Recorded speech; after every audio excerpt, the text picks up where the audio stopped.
We are live. How is everyone tonight? What's going on? Welcome to the Black Lodge Games live stream. Tonight we have a very special event. We did it. We got found out by Reddit. Yeah, Apparently. it was only a matter of time. It was only a matter of time. But there's a lot of funny stuff that got said, which is awesome. But we can, of course, at least you're dressed for the occasion, right? Yeah, your, I don't know what you're talking about. Yeah, this is just how I regularly daily wear. Yeah, this is my daily wear. It's athleisure. Let's see what we got here. We got Riot. I don't know what the fuck your name is, man. Sorry. Our RPG basically done the whole we can attack you, but if you attack us, then you're evil and overly critical. It's always the move. Yeah, always the move. Every time. These people are. Well, we'll get there. God damn it. For me, it's going to be 4:30 a.m. Damn, dude. That's what I get for living in the Northern Hemisphere. Time zones go east-west, right? Horizontally, not vertically. But we appreciate that you commented anyway, and I hope you watch the replay. Oh, just an announcement. We are going to be launching a community. A lot of people have been asking us about that. Yes. Whether we're going to have like a Discord or a Guilded or something. No Discord or Guilded. Yeah. Because that's like being on Slack voluntarily. But we are going to start a locals, which will have, you can like post on there, talk to us, have threads and everything like that. But it'll be a little more asynchronous. So we're not constantly getting pinged on our phones. And there will be like a public free version of that. And then we will also launch a like paid community on there as well for those of you who are willing to shell over your hard-earned cash, wage bucks. Yeah, well, for those of you stuck in the wage cage, some additional perks. Yeah, some extra perks and whatnot. It'll be pretty low priced, but not everything will be behind the paywall. So there will be that. Let's see here, 3:30 for me. I feel you. Damn, Hyperborean. Oh no. 3:30 for me as well. Wow, we got people all over the place. That's awesome. I'm in if you need an extra invite on Guilded. I'm in if you need an extra invite on Guilded. Okay. We will have you on, man. I promise. Not tonight though. Tonight it's just for us. Feel you both. Good morning. God damn, where are you people? Yeah. I can't look at Reddit when I'm in the bathroom. The urge to throw the phone in the toilet would be too strong. Agreed. It's like shit magnetism. Yes. Gonna have to catch this on replay as my lunch is nearly over. Damn. Well, thank you for tuning in. Yep. No worries. Yeah. The soy jacks are coming. That's true. The most unimpressive enemy force. They're not sending their best. Yes. They don't have any best. Hey, everyone. How's it going, DJ? Great to be here. Yes, it is. Greetings, everyone. We got squat bench deadlift in the house. Damn right. Hey, all. We got Mr. Max. Hell hello. Yeah. I love the drip, Matt. Thank you. Nice. Looking sharp, Fraser. You're damn right. Good evening. I was looking at Mr. Max's Winter Dawn SRD because I had the meaning to dive into it. I'm very interested to see it further come to fruition. So I'm intrigued. I like the character sheet a lot as well. I thought it was Winter Dawn, DAWN. What did I say? Well, that's what you said too. Okay. But I think last time I saw it in his video, it was Winter Darn, DARN. Really? Yeah, I don't know. I mean, I agree. I hate winter. I could be wrong. Please correct us, Max. Yo. Oh crap, I missed the opening sketch. Of course Reddit got mad. You besmirched Candela. How dare you? Man, crit-tards be crazy. Always and forever. You can mute Discord, but of course it's a leftist company. I mean, well, yeah, like I've heard Guilded is like better with terms of service and everything like that. The thing is, I still just don't like it. I just don't want to be on it all the time. Yeah. I'm in like I'm already in some group chats. I'm in one Guilded thread, and that's the maximum I can deal with. Yeah. Like if I'm gonna have to like, I haven't turned on I turned on Discord to talk because Drew pinged me on Right. Epic of Dreams, and that was the first time in like 5 months Right. I was on. And I also joined the Acts 2 Discord so I could get some rules clarifications. Yeah, which we had to get. Yeah. What up, Kings? Tore through your backlog since discovering you guys thanks, before man. the holidays. Great stuff. Thank you very much. Yeah. And we got 60-something with a super chat here. Love your videos. The right approach. I made a one-pager game, and I want to get your guys' opinion on it. Nice. Send it to us on Twitter. Yeah. And thank you. I don't know what currency that is. It's a little symbol. But thank you for the 60 of whatever it is. Yes. We very much appreciate it. 60 currencies. Break free of the wage cage. Neat life. That's the idea. 5:30 a.m. Oh, damn. My gosh. We're the only Americans in here. Yeah. You guys are troopers. Oh, shit, the boys. You're right. Kulog. I hope you guys at least got called out because of Young Steve's video on Vampire. I really loved it, and there's a ton of good points. Thank you. We did not. Not yet. Not yet. But we have another Vampire video coming soon. Yeah. And I was telling you offline, like, I'm happy to catch the ire of like the normie freaks, like the D&D, Candela freaks. But I really, really want to piss off the World of Darkness fans because I hate them. It won't be hard. No, because they're even worse. Yeah, and it's and it's like we're not doing clickbait with Vampire. No, I mean or anything, and we didn't we didn't do clickbait for the other one either. No, it was. Like, I mean, the title was the title was clickbait. Yeah, but it was also true. It was, and it was representative of the content of the video. Correct. So it wasn't actually clickbait. It was just inflammatory because yes, people are psychos. Yeah, psychos and like sycophants for brands. Yes, and evil. Yes, in some cases. In many cases. I hope you guys at least got caught. Oh yeah. So, yep. So not for Vampire, but we do have more Vampire content. A lot more Vampire content coming up. I'm in Canada, so it's 9:30 p.m. for me. Got my glass of Riesling wine. Nice. Hell yeah. What's up, gents? That shirt is a cry for help. How you doing, man? You have opinions on things. Hello, everyone. Hello. Hey. Ah, shoot. The boys are back in Tizown. That's right. Damn it. Victor. You ruined the reading of my gingerbread insult, Buscemi. I'm shocked to see this video title. I had no idea people still went to Reddit. Well, people is that's a generous term. Yeah. It's still huge, apparently. Well, there was as you will see, people have a lot to say in response to our video and on everything in Reddit. It's like every response is a text wall. Yes. It's crazy. Yes. It was Winter Dawn. I just can't pronounce the word dawn. Now it's Bastard Sword Law. Okay. Nice. I like that name too. The shekels. Yeah, we do like the shekels. Mm-hmm. Shekels, yen, dollar, pesos, whatever you want. Yes. I don't use Twitter. Oh. That's really kind of the way to contact us, unfortunately. Yeah. Hello, game. How's it going, Broken Blade? 10:30 for me. I'm in Texas. There we go. Okay. A true American. Thank God.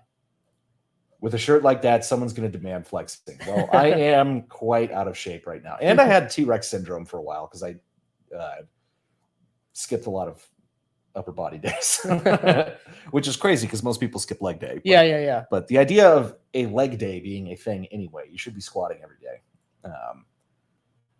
I be America. Nice. Twitter is an evil land where virtue goes to die.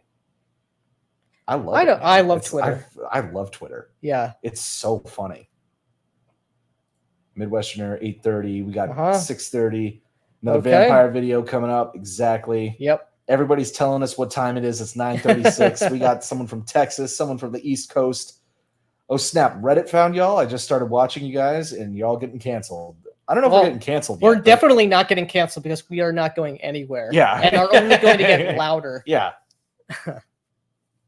Hello, guys. Really love your style. Candela got me to know you, so I'd say it did something good at least. Nice. Hell yeah. Well, that's good because I'm never looking at that fucking book ever again. We were so. This is something we'll get into in a little bit when we get to Reddit. All of these people keep saying, you know, this guy even admits he's never played Powered by the Apocalypse or any of these other games. And I have. And he has. Yeah. And we write every video together. Yeah. So it's not just me. And the other thing is, I can read. Right. I'm literate. Yes. I have the ability to abstract and be like, okay, right. I have played other tabletop role-playing games. I can imagine what it would be like to use a mechanic that I've never used before. Right. Let me think through this. This would be a bad outcome for me. Yeah. Completely retarded. I know not to stick my hand in the boiling pot before I stick my hand in it. It's like, oh my God. It's like that meme where someone's like, squatting over a table and they're like, don't take a shit, don't do it. And they're like, what, how do you know it's shit? It hasn't even come out yet.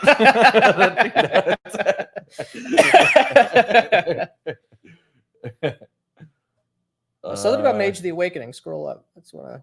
Did you get banned by Reddit is the question. Well, here's the thing. We would have to have a Reddit account to get banned on Reddit, which we don't. What's wrong with VTM fans? Honest question. Don't really interact with any of them, at least not with the hardcore ones.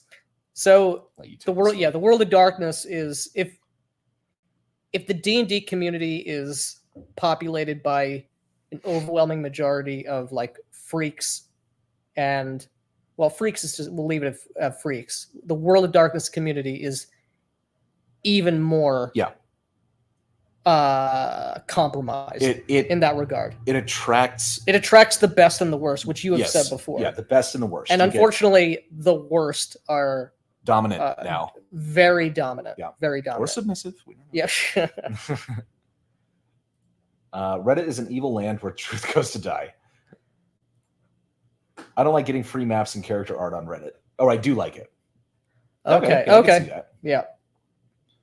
I sent you 2 Israeli shekels. Okay. Not surprised about the text walls. Redditors are really good at talking a lot while saying nothing. Correct. Big as true. We will soon find out. Out of curiosity, have you guys ever looked at Blades in the Dark? In my opinion, Candela sounds like a crappy woke ripoff. So it is a crappy woke ripoff from what I understand. Blades, from what I understand, is actually a complete system. Yes. But as many of the comments on our video pointed out, they're like, well, you're just making, this argument just applies to Blades in the Dark too. And that's a very popular game. Like, no, I mean, well, it's like, yeah, the arguments, certain like the story gaming. The arguments about story gaming apply to it. Correct. But not that it isn't a complete game. Right. Yes. Correct. Blades in the Dark is a complete game with a combat system, with, basically with everything you need to actually play it. It has the story gaming and narrativist flaws, it's because that's the premise and the core of the game. But yes, Candela is just really, really bad, and they took a rules light system and made it even lighter. Right. You should be squatting every day. A man after my heart. Hell yeah. Just add 5 pounds. Got booted jumping in on an OSR Reddit discussing Adventurer Conquer King because they can't handle bad people. Well, yeah. And this is the craziest thing too, is because Macrease is like the nicest person. Yeah. He's so good natured. Yeah. He's very intelligent. He has the correct ideas on economics and law and everything. And people freaked out on him. They've called him a Nazi, all sorts of stuff. It's the most disingenuous, evil shit. Macrease is kind of a litmus test, in my opinion, of like, if you're like, oh, he's evil, it's just like, I'm like, you're evil. Yes. Like, thank you for revealing yourself to me. Yep. Yes. Poor Mr. Macrease, he gets labeled. Yeah, exactly. Yeah. Squatting every day is insane, but if you bench with leg drive, it's leg day every day. Well, that's true. I think a lot of people should squat every day. Once you're like an intermediate lifter, you'll probably have to. You can't just do the starting strength nonlinear progression, novice linear progression forever. That's why it's called starting strength. But most people should squat every time, not every day, every time you work out. So like 3 times a week. Hey everyone, just started following you and I'm enjoying your honesty. Thank you. Thanks, man. That makes us very happy too, because yes, we know that there is a dearth of honest content, or even content with a different perspective on RPGs outside of top 10 DM tips that are terrible. And a lot of people starving for any sort of honesty or depth. Yeah. Is Powered by the Apocalypse actually playable? Blades in the Dark also looks dumb to me. It looks dumb to me too. Yeah, it does look dumb to me. But it is playable. Yeah. It's a complete game. It's just it has a what would you say? It's built on incorrect first principles. Correct. Which is an RPG session or campaign must follow explicit story beats and or a narrative structure. Yeah, a narrative structure, or that the mechanics that you're using are there to change the narrative and create the narrative, which is as opposed to adjudicating your actual actions in the world. Correct. Yeah. That's the big flaw. Yeah. The over-reliance on, well, not the over-reliance, that is what it is. Yeah. Your character interacts with the world through moves, through this extra level of like abstraction. Right, exactly. You're doing the mechanics are manipulating things at this meta level. Right. That is not from the perspective, not of actually the character. From the perspective of the character. Correct. And that's what role playing is pretending that you are the character and acting as the character, not acting in the, I'm not acting as a protagonist. Yeah, I'm not acting as in taking action in the world. Yes. Yep. Honestly thought about picking up Candela for a review on my own channel, but the general crappy reception and the insanity of critters made me reconsider. Dude, these people, they're completely not helpless. They're completely ineffectual. You should make, if you want to make a review of it, do it. And honestly, you'll probably get a lot of views. Yeah. That's our highest performing video ever. Yeah, which is nuts. It was bonkers. Yeah. Like I thought it would go wider than usual, but it went all like orders of magnitude wider. Yeah. If you want to do something, like absolutely do not be intimidated. Yeah, don't be afraid. Don't be afraid of these people. Their bones are made of balsa wood. Yeah. Got a question to know if you know anything about Dishonored, but I got a fair amount of reasons to think that's what Candela was aiming for. As a huge fan of that universe, it's crazy. Oh yeah, that is not what. In terms of the setting? The setting, I don't think so. No, that's not what they were aiming for. They were aiming for, well, maybe a little bit of the feel of it, but like I'm thinking of like the robotic things walking around. Like it's not like it doesn't have that level of technological. Right. I mean, insofar as Dishonored, it's not steampunk, but it's some kind of industrial punk. Yeah. Kind of like feel, vibe, aesthetic. Weird Victorian. I don't think they were considering Dishonored per se. They were thinking just steampunk, Ren Fair, airships, Penny Dreadful, just a more softer, sanitized, occult investigation, which you're really not doing in Dishonored. You're not really an investigator. Yeah. In Dishonored, you're out for revenge. Yeah. I played Masks, which is a Powered by the Apocalypse game, and it has some interesting ideas in terms of asking backstory questions that tie all the characters together. Yeah, I played Masks. But in terms of roleplay, you will outgrow the game. Yeah. So, go ahead. Yeah. I just wanted to note real quick. I don't know if Ken, one you were talking about the video game per se. Just there is a Modifius 2D20 Dishonored game out there if you want to check that out. Oh, yeah, I didn't know that. So here's the other things. Candela has that sort of thing as well, where you're creating this like web of like this relationship web between all of your characters.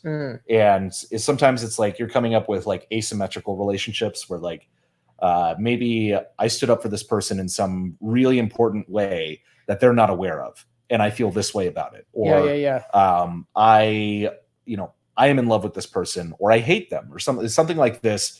but the other person's not aware of it. And so it does kind of get you thinking in terms of characters and relationships. But like what you had said, I think, to me about this is Vampire does the same sort of a thing. It does. V5. And really, it's kind of like when you're coming up with things like that in your background and in your backstory, you want to have things in your backstory that are open-ended, that don't have like something that has like essentially I wouldn't even say it's predefined or predetermined, but it's something that's very close to having like an end narrative beat that you're looking for to come out of that. You know, right? You're setting when you specifically set up the character and the characters as a party, and when you explicitly have, I feel unrequited love to X. Yeah. I am a cop who covered for this other character's this NPC who killed or who ruined the life of this other person. Yeah. Or I secretly had an affair with this other character's wife, or something. You're setting up a bunch of Chekhov's guns that you're going to feel like they have to be paid off, right, in this sort of cinematic, bombastic way, like it's a movie. Right. You've set something up in the story. It's going to be dissatisfying if there isn't a like exciting payoff, and that's not how you should. Or a payoff at all. A payoff at all. Yeah, and so that's the thing. Like, and the thing is, the kinds of people who are going to be playing this game are going to be looking for, I want to see this happen in the game. You know, I want that payoff. Right. And that it's a bad way to do things, I think, because like you said, you're setting up Chekhov's arsenal basically. Yeah. And what you really want is, and some of those things can be open-ended, like the fact that I have unrequited love for someone, or, you know, I stood up for someone, that can be open-ended. That idea in and of itself is not necessarily bad. But the idea that you should sit down and explicitly come up with these things, the way it's described is, I think, leading you in a bad direction. Yeah. Role play wise, the entire game is pointing in the wrong direction already. So it's not great. You do want, if you're going to have a backstory for your character, you do want some things in it that are open-ended though. For instance, like we've talked about our short-lived cyberpunk game that's on this channel.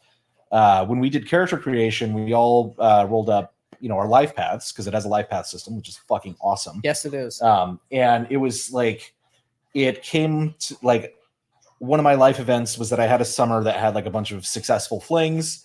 Then it asks, you know, and then it next life path was like, you met your a lover this year. And it was like, choose the one thing that is the most important in your life. So I was like, I'll make it my lover. So I came up with, bare bones, this other person. And I had no idea if it was going to be used in the game or not. It was not something I was like, yeah, I got to have this. I was just, you know, left that there. Can you sit down, please? Sit. Sorry, my dog is right off camera and looking for attention. And there was another character that was a father figure, you know, someone who was a father figure who was not my father. And so I had rolled up that the police were watching me because I was doing illegal stuff. And so I was like, okay, it's this detective. We have this sort of it's like a more lighthearted version of what you see in that scene between De Niro and Pacino in Heat. Yeah. And that's it. It's like, who knows what's going to happen with that? It was not like, and I know he's on the case and he's going to do this. You know, right. I'm really excited. I'm really anticipating the moment when there is that scene in the diner where we have this sort of moment, and the rest of the campaign is sort of more or less just a vehicle to get to this moment, or to these different moments that you set up. So I had no idea what was going to be done with any of it. And one of the characters from that backstory ended up being crucial to the game. Mm-hmm. But it became crucial to the game because it made sense to exploit that relationship to achieve the goal that we were hired to do. So like, you can do these things, but I would say with extreme caution that story relation, the story web thing. Don't get just like, a GMD. Don't get or an author, kill your darling. Like don't be overly attached. Yes, don't be overly attached. A future outcome. Right. Just figure out for yourself what matters to your character. Right. And it should be something that matters to your character generally. Not, you don't want to be writing prophecy in your backstory. Yeah. Because the thing is that your character is going to develop and change through play. And like that becomes the backstory. That's what the OSR people always rightfully say, is that, the first couple levels that you go through, that's your backstory now. Like the game becomes the backstory. And that's where the interesting stuff is going to happen in the game. So don't front load it with a bunch of shit that might not matter. And don't get married to it, because if it doesn't show up in the game, like that police character never showed up. Yeah. So it was kind of maybe he would have later, maybe he wouldn't have. Yeah, maybe not. That was a long answer for that. I'm reading the 20th anniversary Werewolf the Apocalypse book. Big oof. Fuck, they lay the progressive BS thick. Yeah. I never read that one.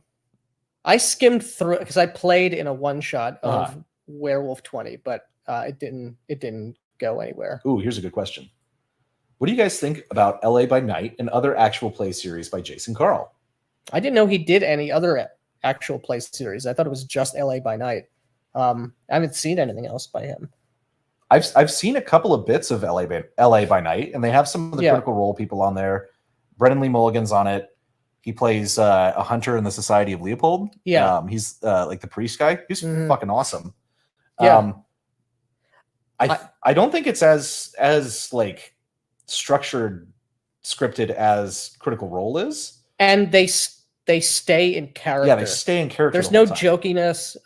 So the game is taken. The game is absolutely the game or show, whatever it is taken a lot more seriously. Yeah, and they definitely interface more because Jason Carl is one of the developers, and he's definitely a great GM. He's calling for roles in situations where you would call for them in an actual tabletop role-playing game.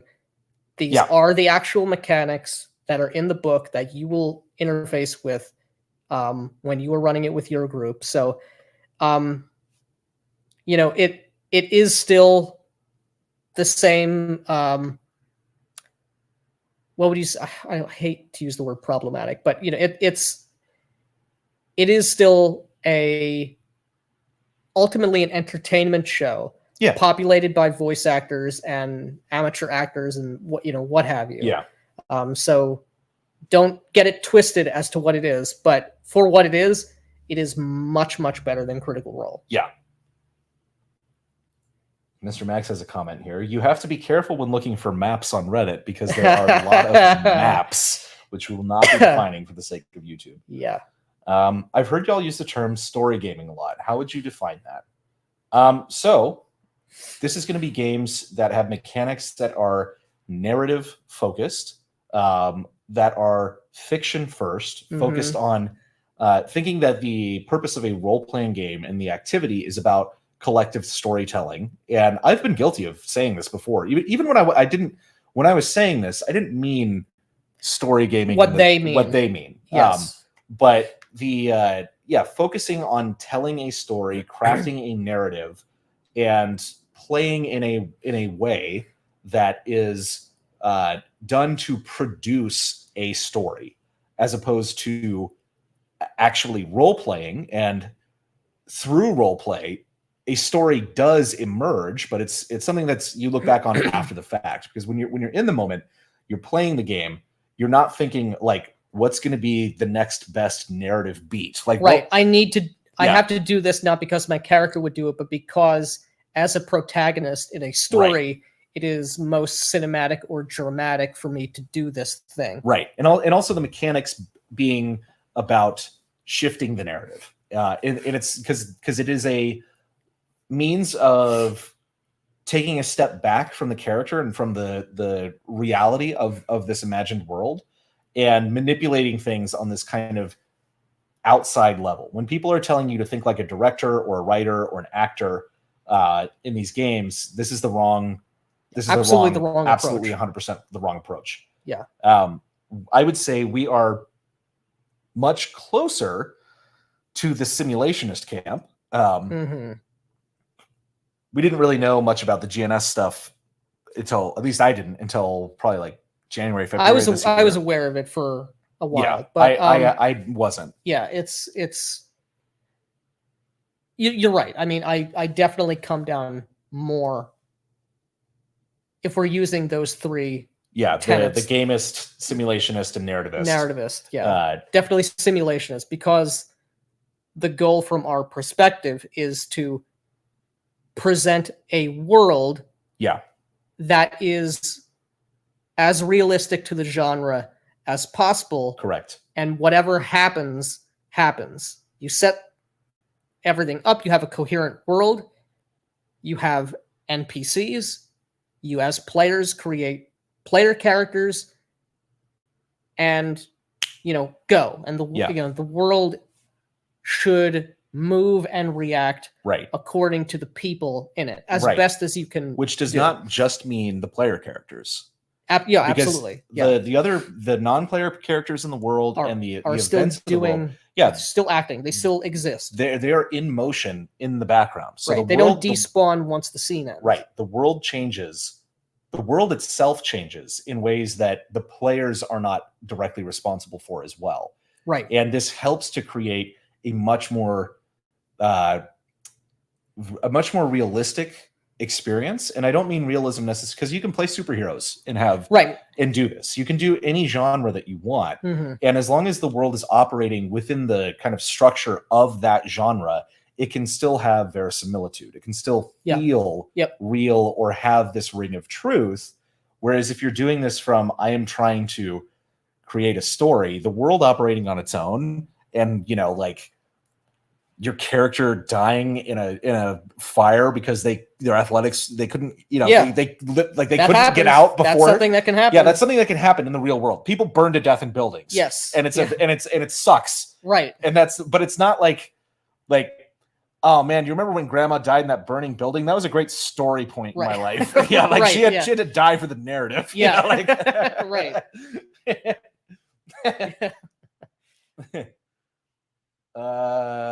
Reactionary Principle Gaming with Mr. Max. PDF files. Yeah.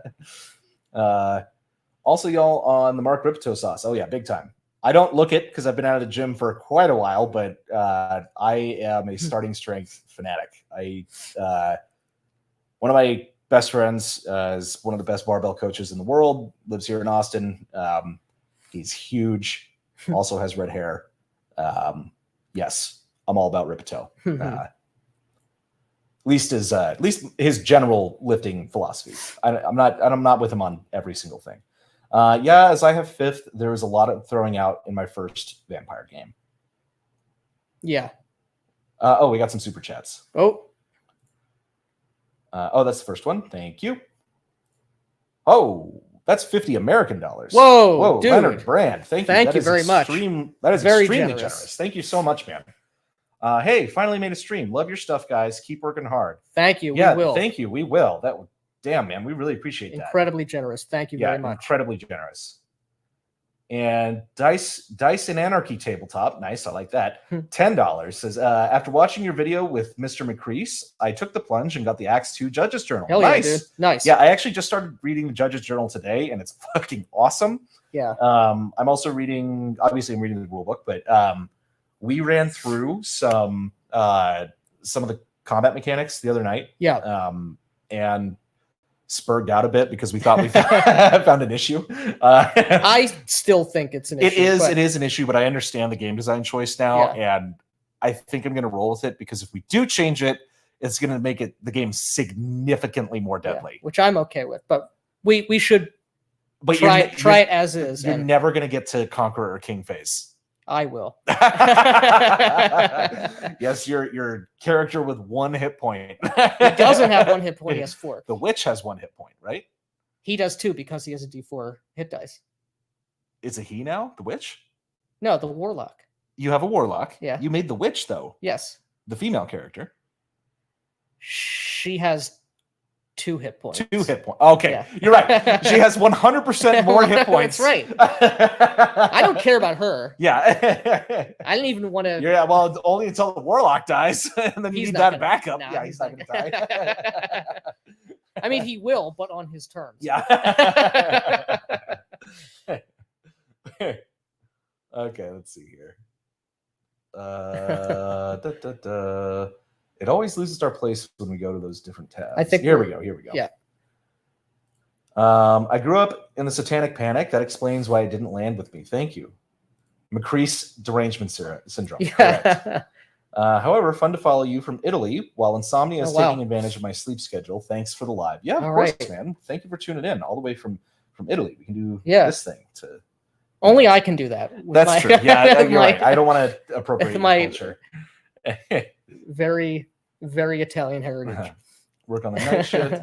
Honestly, I feel a lot that was progressive in the 90s, like Werewolf the Apocalypse today, could be seen problematic for the modern leftist. Yeah, of course. 100%. We're in the new age of Puritanism. Yeah. Yeah, you see that with so many things. Yeah. Stuff from 5 years ago is problematic. Yeah.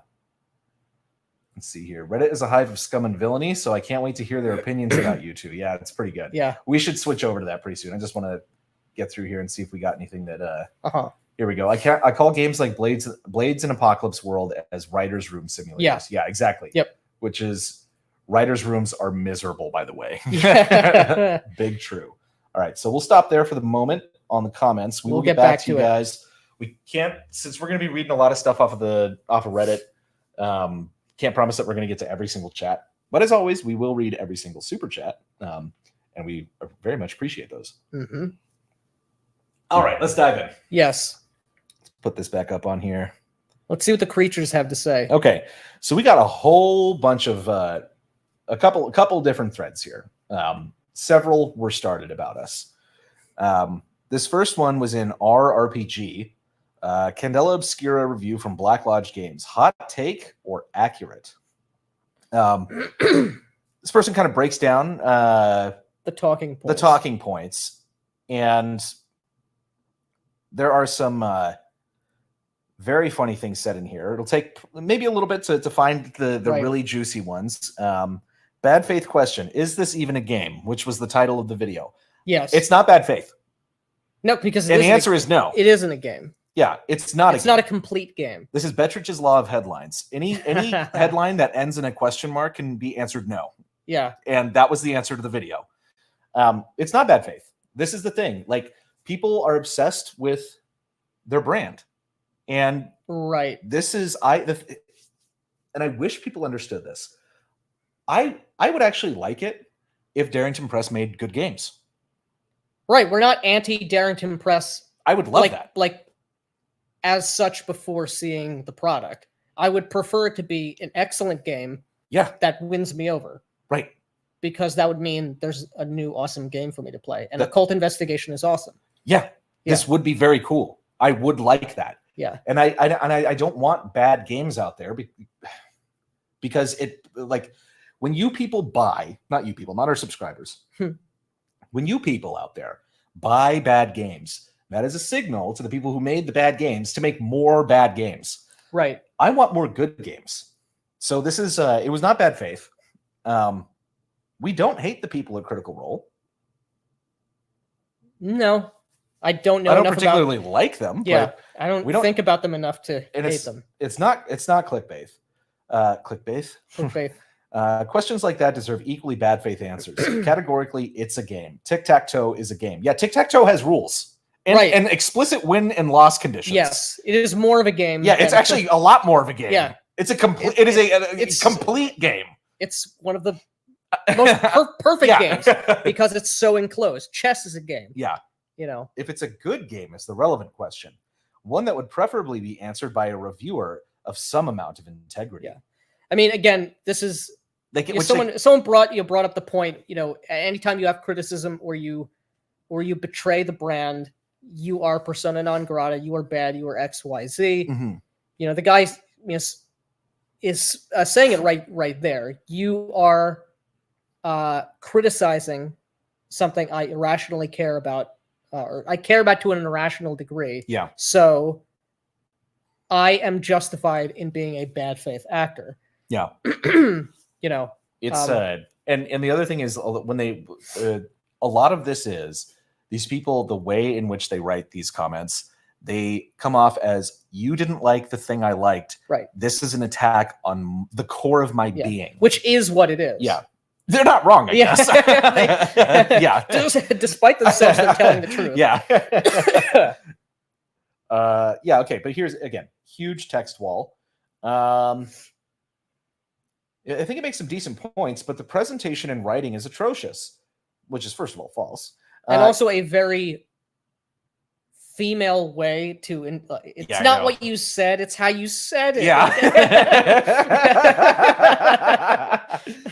Using hyperbolic language like the worst GM advice ever committed to the page and Critical Role scammed you just makes him come across as mean and bitter rather than merely delivering harsh criticism. It comes across as overly personal, especially since Critical Role is known to have a certain reputation amongst serious TTRPG fans. I don't even know what that means. I actually have no idea what that means. Anything they come out with is going to be harshly scrutinized. A lot of good points made, but made in such a way that it makes me feel like the reviewer wasn't giving the game a fair shake. Right. Even though, for the most part, I agree with his assessments. Yeah. Again, no accurate or factual points can be taken at face value if you have like the enemy smell on you. Which we definitely do, I guess. We definitely do, because we are their enemies. We are their enemies. We are the enemy of freaks. We're 100% the enemies. This is great. I watched some of their other videos, and they have an aura of being gateway alt-right. Yeah. Which is using the term alt-right in 2024 now. Right. Like, this is completely meaningless at this point, first of all. And second of all, like, you're living 7 or 8 years ago now. Like, that's where you're stuck. Correct. You got stuck in time. Well, I don't know if we have any examples, but there's from Reddit here.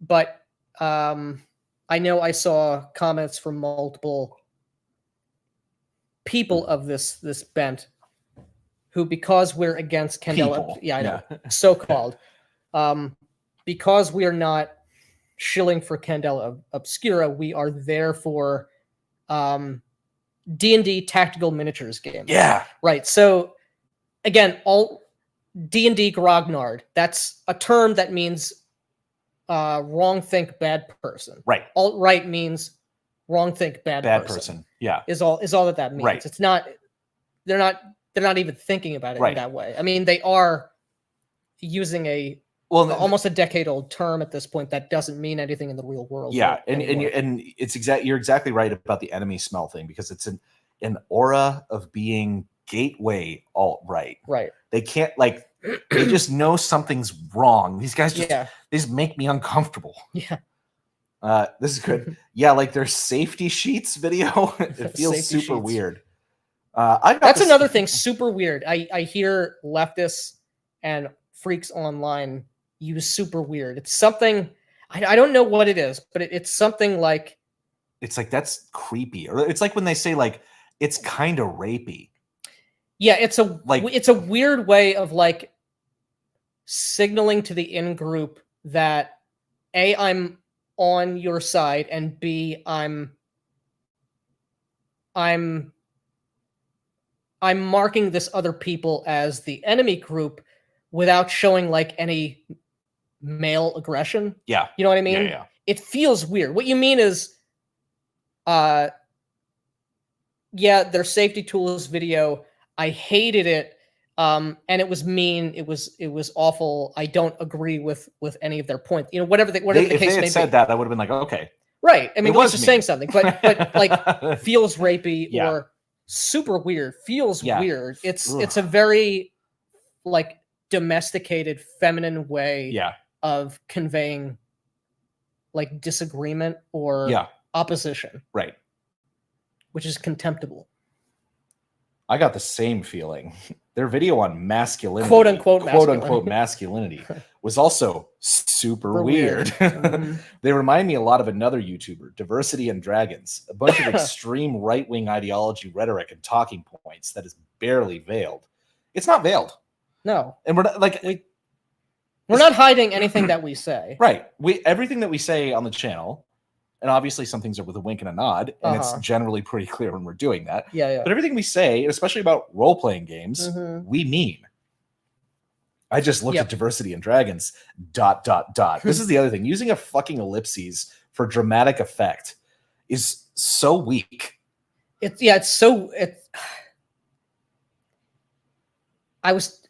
forget what we were talking about, but I was talking about people in the real world who are like the eternal class clown. Oh yeah. Like people who talk in the real world using sitcom timing or comedic timing. Like what is absolutely wrong with, and it's the same thing there, like using an ellipses. Yeah. Because there's what they want you to read it. It's I looked at Diversity and Dragons. Yeah, nah. Yeah. He's also kind of crazy. Yeah, cue canned laughter and applause. Like yeah, he is crazy. You get him. Yeah, like someone not living in the real world at all. There's literally a video with blue hair girl screaming as its thumbnail. That is correct. I don't remember that one. It's an excerpt from the end of the Garibay episode where where we talk about like this is the idea that like your RPG experience has to be social work and activism is completely wrong. You fucking nail it. It's a great video. Everyone should go watch it. Yeah. And it's easy to find because it has blue hair girl screaming as the thumbnail. You won't be able to miss it. Yep. I didn't get Gateway as much as Full Throttle. They ended the one other video of theirs I watched with a clip of Alex Jones screaming about being a red-blooded human, man. You don't put that in without being deeply wacko already. Yeah, you definitely don't affirm unapologetically being a human. Being a human. That's so weird. What do they mean by this? Yeah, what do they mean by this exactly? We meant we hate you. Which is what we said. Oh shit, we're getting more super chats. Gotta take a quick break. Bring it back to the. All right, let's see here. We had that one. We got Matthew Pickard for $10. Been a fan since your Safety Tools video dropped. Thank you, man. One of the most underrated TTRPGs, in my opinion, is a game called All Flesh Must Be Eaten, a zombie survival horror RPG. I have heard a lot about it, but I have never looked into it. I don't know what the system is, but I've heard a lot about it. And we thank you very much. Thank you. And got another one here. Thank you, sir. All right, take my money. Next Austin game night when? So not a game night, but likely in February, we'll be doing another meetup. Last time we had DJ and Jerry from Austin show up and had a good time at Emerald Tavern. Emerald Tavern, yes. Yeah, so we will announce it on Twitter and on the locals once that's up and you guys can sign up. We'll announce it there as well. So if you're in Austin, there will be a chance to come and hang out with us. Yep.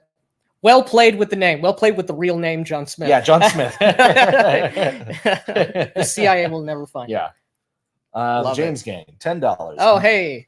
Maddened by the revelations of his family's past, a hereditary cruelty, and his anger over his son's death, Delapore attacks Norris in the dark of the cavernous city and begins eating him. This guy gets it. Yeah. Thank you, man, for the $10. We appreciate it. Hope you and Hungar are doing well. Dare to Wonder. For 15, I think that's shekels again. Yep. To me, narrative is the integration of plot and theme. Plot being the events that happened, and theme being what you have to say about it.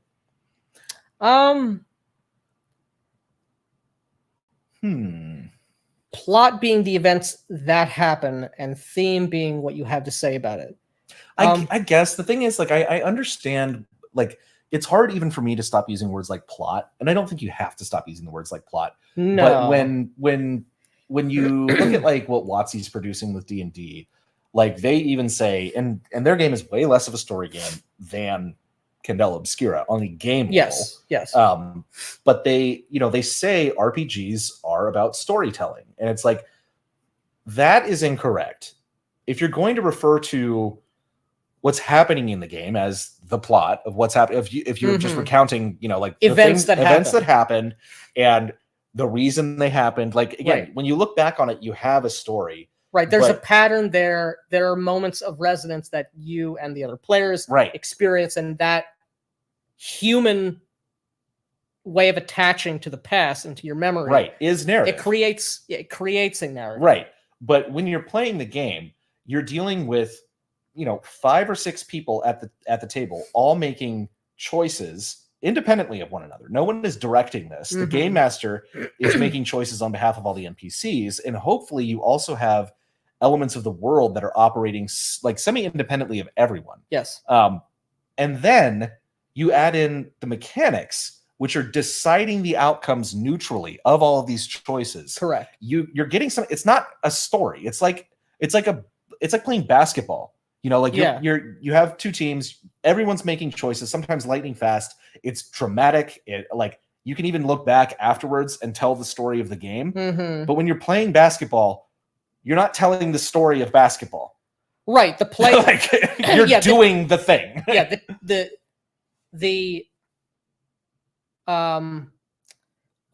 underdog team isn't choosing to score at the last minute, right before the buzzer rings, because that is the most feel-good dramatic moment. I'm literally trying to do as best I can in the moment, and whatever happens right. Like, you can tell a story like the Mighty Ducks is a great story, right? The story of the Miracle on Ice, the actual hockey game, Rocky, is a great story. But if you're playing as Rocky doesn't know what is going to happen at the end, right? You know what I mean? Exactly. And it's like when you go, I'm sure you've probably had real adventures in your life when you're going about your life, and like, even just if it's a normal day, I'm going about my day. I'm not telling the story of me going about my day. I'm just going about my day. Right. If I get stuck in if I get stuck in a real world shootout, I'm not telling the story of me trying to survive the shootout. I'm just trying to survive the shootout. Afterwards, I can tell the story of what happened. Yeah. But while I'm doing it, I'm not doing that. So while you are playing the game, you are not telling stories. And it is not narrative. Narrative is after the fact. Yes. All right, getting back to Reddit here. Agreed. Some major red flags just based on their titles, thumbnails, and anytime wokeness or progressive ideology is brought up. I don't think we use the word woke in any of our I don't think we do. Certainly not in any of our videos. Not in any of the ones that we've we use it. We've used it, I think, very sparingly, and usually to say like the word woke itself is cringe. Yeah. Which it is. I haven't read the game, but all of those points seem like a question of personal taste. Yeah, no shit. But that's such a weak and false dodge. It's like, it's like, I voice an opinion on something. Well, that's just your opinion, man. Yeah, no shit, it's my opinion. Right. I like this part though. Overall, because this is a common theme with a lot of these. Overall, this feels to me like someone who is mostly familiar with games in the D&D paradigm and is finding their expectations confounded by a totally different design style. No, it's not. And I am sure that I've played more games than most of these people. A lot of different styles. I've played diceless games. I haven't actually explicitly played a story game. I have. I've played games with story gaming elements in them. Yeah. But I haven't played Candela. I haven't played Blades. I haven't played that Jane Austen one. Yeah. I forget what it's called. I've played a fuckload of different games, a fuckload of different styles. I've done the Railroaded Adventure. I've done sandbox games. I've done all that. Been all over the place. I know, but this is one of the things. It's like they cannot compute that the fact that I didn't like this game, right, was that I just didn't understand it. I just didn't get it. It's like, no, I got it. Yeah, you didn't get it. Correct. You have bad taste. Yes. Like there are this is the thing. There are objective standards by which things can be judged. Correct. And as a game, this game fucking blows. Oh, and, yeah. And pretty much no one, except for the people in Reddit, especially the candelaobscura Reddit, are defending that. Yeah. I'm not in love with the game, but this review still comes off as being in very bad faith. There are very valid reasons not to like the game, but this guy has found none of them. What would be the other reasons to not like this game? Name some of them. Yeah, name any of them. Let's see if they did. And it's just displaying their own ignorance and biases. Exactly. It's I'm biased and ignorant. This kind of, quote, review pisses me off immensely. Good. I mean, it's rage bait, terminally online validation channel. Ignore and move on. That's the only sane move with those. That actually is the only correct answer, is if you don't like it, to move on. That is true. That is true. But it is not rage bait, although we are terminally online. What makes it bad faith to you? Downvoted three times. The first thing I saw when scrolling this dude's videos was D&D needs toxic masculinity. I'm not sure these bozos offer anything but hot takes. Yeah, our hour-long conversation on that was a hot take. Yeah. You fucking morons. This is great, too. It's pretty clear to me that there's been an organized anti-Candela, anti-critical role thing going on. I know AstroTurf campaigns when I see them, and there's no way this is all organic. I don't think it has anything to do with the game. It's right-wing axe grinding. We had nothing to do with sending entities linking entities to Reddit. Yeah. We don't have a Reddit channel. I know, we don't have a Reddit account. You guys posted it. Yeah. We don't browse Reddit. Yeah.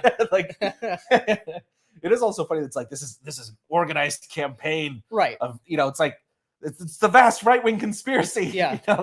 That never arises. Yeah. Like, I would love it if someone would pay me to do this. And in fact, people are now. True. Yeah, now that we're getting that sweet ad money. Here we got here. Buckquack in the house. Hey, good to see you, man. Love you, man. 1999. Thank you so much. My mind tells me that Matt is a strong, masculine man, but my eyes see his pink tank top and tell me gay. It's not pink. It's actually red. It might just be your inferior viewing device. Thank you, Buttquack. $4.99 Gay Master is what Matt is trying to tell us. I don't think so. And don't get us in trouble, guys. Come on. Canadian $5 from Matthew Pickard. Redditor. Hey. I've never eaten shit, but all your points against it seem like a question of personal taste. Yeah, exactly. Yep. All right. Thank you, Ben. So light that there is no actual combat resolution mechanic. I mean, you can have an extremely crunchy game that doesn't have any combat. Clearly, this isn't a crunchy game, but you can apply crunch to anything you want to model in the game, not just combat. Here's the thing, though. I shouldn't have to invent something. I shouldn't have to invent something. I bought a product from you. And this is a game where ostensibly you're going to be hunting monsters and correct, doing all this other shit. You need a combat mechanic. Correct. And you need, God, if you're not a narrativist story gaming moron, you need neutral ways of deciding how much damage is dealt. Mm-hmm. Because it is just GM fiat at this point. It's whose line is it anyway. Exactly. It's all made up and the points don't matter. Right. And that makes for a totally inferior experience at the game table. It makes it not only does it create a bad experience at the table, it creates bad role play, but that creates a bad story as well. Yeah. If it's just like even if you're an author or if you're a director, there has to at least be an internal consistent logic. Right. With which to does getting shot in the heart generally kill someone? Yeah. Or can you shoot someone in the heart and they survive? Right. Like that would be bad writing. Yeah. It's no scars this time. It's 3 scars the next time. It's 2 the session after that. You're gonna get 2 brain marks here and 1 body mark here because reasons I just pulled out of my ass in the moment. Because and even if you're trying to say what is going to be reasonable here, right? It's not a fair outcome. It's one that you're having to decide. This was actually a problem with a diceless game that I played that I love, that I actually think I have up here somewhere. Stalker, the sci-fi role-playing game. It has one of the best settings for any role. Stalker it's is great. So fucking good. It's brilliant, but it has diceless mechanics, and it's a very potentially deadly game. And while I was running it, we're going through these extremely dangerous scenarios. I was having to sit there and make calls on, like, how hurt does someone get? How successful is their action in this? And there is a system to it, but it is so fucking wishy-washy that I felt like I could never trust what was actually that the game was moving along with any sort of reality or consistency. And that's you saying that as the GM. As the GM. Yeah. And this is for a game that I love. A game that admittedly, like, the system sucks. Yes. It really does suck. It doesn't have the same story gaming mentality as Candelaobscura. Right. But it's a big issue. And that's a product I love. It has a fucking system that blows ass. And playing a game like that where you can't make a fair call and just say the dice decided it and it's based on certain probabilities and the properties of the world. Right. Like, you come out of it feeling cheated. Because you don't know, did I actually really succeed at this, or did the GM just kind of, give me a little, like, they were either too hard or too lenient. Yeah, too hard, too lenient. And it drains you too, even from I want a system that is robust enough that I can actually rely on it. Yes. So I don't have to think about common occurrences and come up with a ruling or factor in a bunch of extenuating circumstances and create some sort of resolution mechanic whole cloth or make some sort of fiat judgment. I want, as a GM, I want to be using all of my energy to pay attention to the characters, the player characters, and to bear in mind what the rest of the world is doing. Yeah. In their absence and in response to their actions where it's appropriate.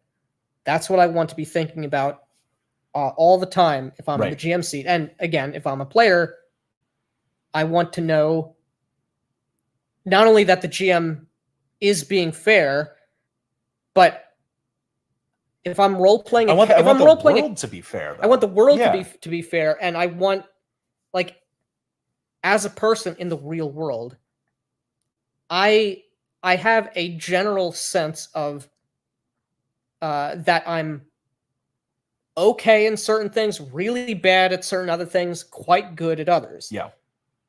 If there's no way of determining that, I don't even know who I am as a player. Yeah, it's there's things in particular in Stalker too, where there are certain anomalies that are basically instant death. Like there's one that's like a single infinitesimal point that's like as hot as the sun. Yeah. And you can just walk through it. Into it. You're dead. You're dead. Yeah. But if I put that in the game and they walk through it, and like you're supposed to kind of try and telegraph danger on these things, and they're supposed to also be looking out for danger and doing things to try and trigger these things beforehand. Well, on like thing like that, it's a really interesting thing to have that. Yeah. Because it's a really fucked up part of the world. But I can't game that, because if I put that in and they walk through it, it's like, well, you're dead. Yeah, and what do you mean? Yeah, like there's it's just the reason we use dice, and you can use other things for resolution mechanics, but the reason we use dice is because they neutrally decide the outcome. And the rules are there to simulate the consistency of a world in a genre, and that's what you want. And when you lack those things, it's fucking terrible. Yep. And this person's a complete moron. Let's see here. Looks like we got another couple super chats here. Let's see. Buckquack says, again. Inferior viewing device. Thank you, man. Bro, come on. I wear glasses. That's offensive. He is disabled. And Broken Blade, you can't fool me. That is a pink shirt. It is actually red. It is red. Yeah, we gotta fix the color correction in OBS. But it also looks red on my color accurate monitor here. So sorry, guys. Yeah, but these people are just complete monsters. True. Like all Blades-based games, combat is not a separate game as it is not a separate game as it is in D&D-ish systems. It uses the same resolution mechanics as everything else. That's a good thing to a lot of players and 100% intentional. Non-combat tasks and fights aren't handled quantitatively differently. Yeah, but yeah, you've got plenty of other systems. World of Darkness, all of those games use a resolution mechanic it's the same for combat. It's the same for social maneuvers and things. Right, you're rolling a dice pool based on an attribute and a skill. Yeah. So what? Well, yeah, there's nothing wrong with having, if you can make it work and be interesting, to have a consistent, but the core resolution mechanic is used to resolve issues. Okay. Right. Great observation. Yeah. Yeah, exactly. Crunch does not equal combat. Well, this thread here has gone off the rails from their own thread already. I'm not whatever this is. I'm sorry that happened to you, or happy that it happened. But oh my god, I haven't read through the game yet. I've tried watching the Critical Role show of it, but couldn't stick with it. That said, I've been following the news about it closely and read and watched several of the reviews. The Black Lodge game review feels exaggerated and not well informed. As someone who has read the book, as someone who has read the book in depth multiple times, I'm more well informed on this game than I ever wished. And more informed than this person who has said they haven't read it and couldn't even stick with the show. This is another thing. His only point of reference seems to be D&D and similar dungeon crawler games. We're friends with like a lot of grognards. And they call us the theater kid story gamers. Right. The story gamers call us the grognards. Yeah. And the reason that we referenced D&D in the review is because it's the common language that I knew everyone would understand. Right. I could have used any other game, but I chose to use D&D because I know you would understand that. Oh, these people are so annoying. Candelaobscura is clearly based on Blades in the Dark and other Powered by the Apocalypse style games. Yes, which it's acknowledged in the book. And this was the other thing. We had one line in that where when I said it's, basically saying this was based on Blades in the Dark, and they acknowledged that in the first part of the book.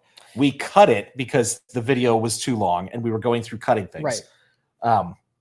I don't regret cutting it either. It was irrelevant to what was being said, but apparently it needed to be said to shut these people up. But this is the thing. All of this is to say, we've had many people, like in our the comments of our live streams and in the comments of our videos, interested in like making their own things or interested in making videos.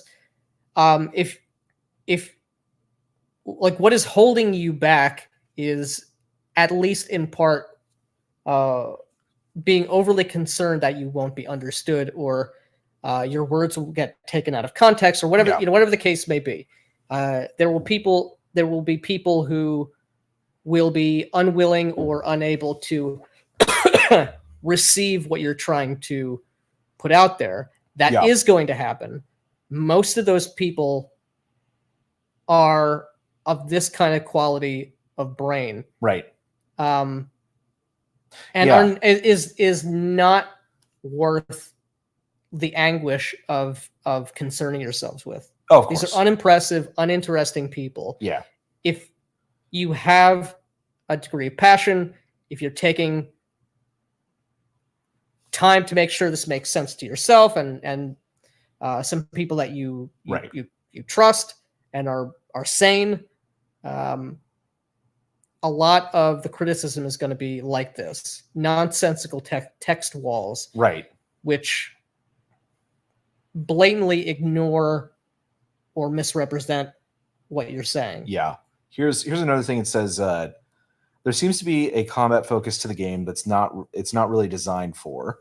It's trying to be a horror game while simultaneously taking away all the things that make horror work. This is true. Mm-hmm. This thing, though, is where people are like, why are you so focused on the fact that it's there's no combat system? It's like, well, first of all, you are going to be in combat a lot. And the fact that you can't do PvP is a problem because it does come up. It came up on the show. Right. And if you've ever run role-playing games, you know these situations are going to happen. It's going to happen even more because you're going to get possessed by a ghost, or you're going to be driven mad, or you're going to suffer some kind of a compulsion, or have an illusion affect your mind. But it's not that like I'm sitting here like, oh man, like I didn't get the chance to kill Bob. Yeah, exactly. They didn't but what if I'm flanking him, you know, like I want to know what happens if I'm flanking Bob. That's not what it's about. That's not what we're talking about. It's not what we're talking about at all. It's like these are things that as a baseline, even if you're playing this story game, your character, your players are going to do things that you're not anticipating. And sometimes that's going to lead to violence. And sometimes it's going to lead to violence between them. And if you're role-playing characters in a high-stakes, dramatic situation, sometimes tempers flare in character. And you're going to get in a fight. And like you got to have something there. You have to have something there. And the idea that I can open the rule book for a role-playing game and for them just to tell me, make it up on your own. It's like, I paid you to do this for me. Yeah, I paid you $40. I can do this. I can do this. I would have saved my money and done it if I was so inclined. That's what I'm paying you for. Right. And the other thing is too, when I initially got this book and I flipped through it, I told you, I was like, actually, this seems pretty decent, you know, like because I didn't really read the system. I was just reading some of the plot hooks. I was like, seems like there's some interesting horror stuff. Like, this is probably going to be something that we'll never play, but it seems like they did a decent job. And then the next day when I started reading it, you got a flood of text messages where I was like, holy shit, this is the worst thing I've ever read. So I did not buy this setting out to hate it either, which is the thing. Like, I really didn't. And again, I would like it if it was Darrington Press made a good game. And this makes me very, very wary about their next game, the D&D replacement, Daggerhorn. Oh yeah, I mean, because it's the same guys designing it, and if this is any indication of what it's going to be like, it's not going to be good. Yes. It's not a very valuable quote unquote review. It's essentially clickbait. You still clicked on it though. The premise he supplies for a good rule set means anything rules light in any way is not a game. He actually isn't very specific about his exact problem and just kind of swirls nebulously around the idea that it's missing rules. I was very specific about why you need rules. Right. I was like very specific. My takeaway was, without knowing much about his channel, that he sounds like a Pathfinder or D&D player or other heavily rules-forward systems that attempt to govern as much as possible with rules. Again, one of my favorite games is a diceless system, and it's a bad system, admittedly. But this is literally I can't conceive of why they didn't like this. Therefore, it's their personal preference. They probably just the Rolodex of alternatives is very limited. It's either D&D tactical grognard, or alt-right lunatic. Let me see here. Oh, we'll get to this one later.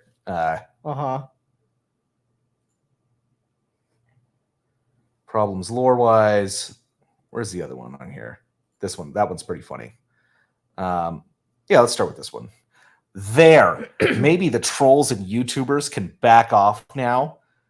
It'll never happen, but if you read page 7, the core system, it states, the rules, lore, and mechanics of this book are meant to work for you.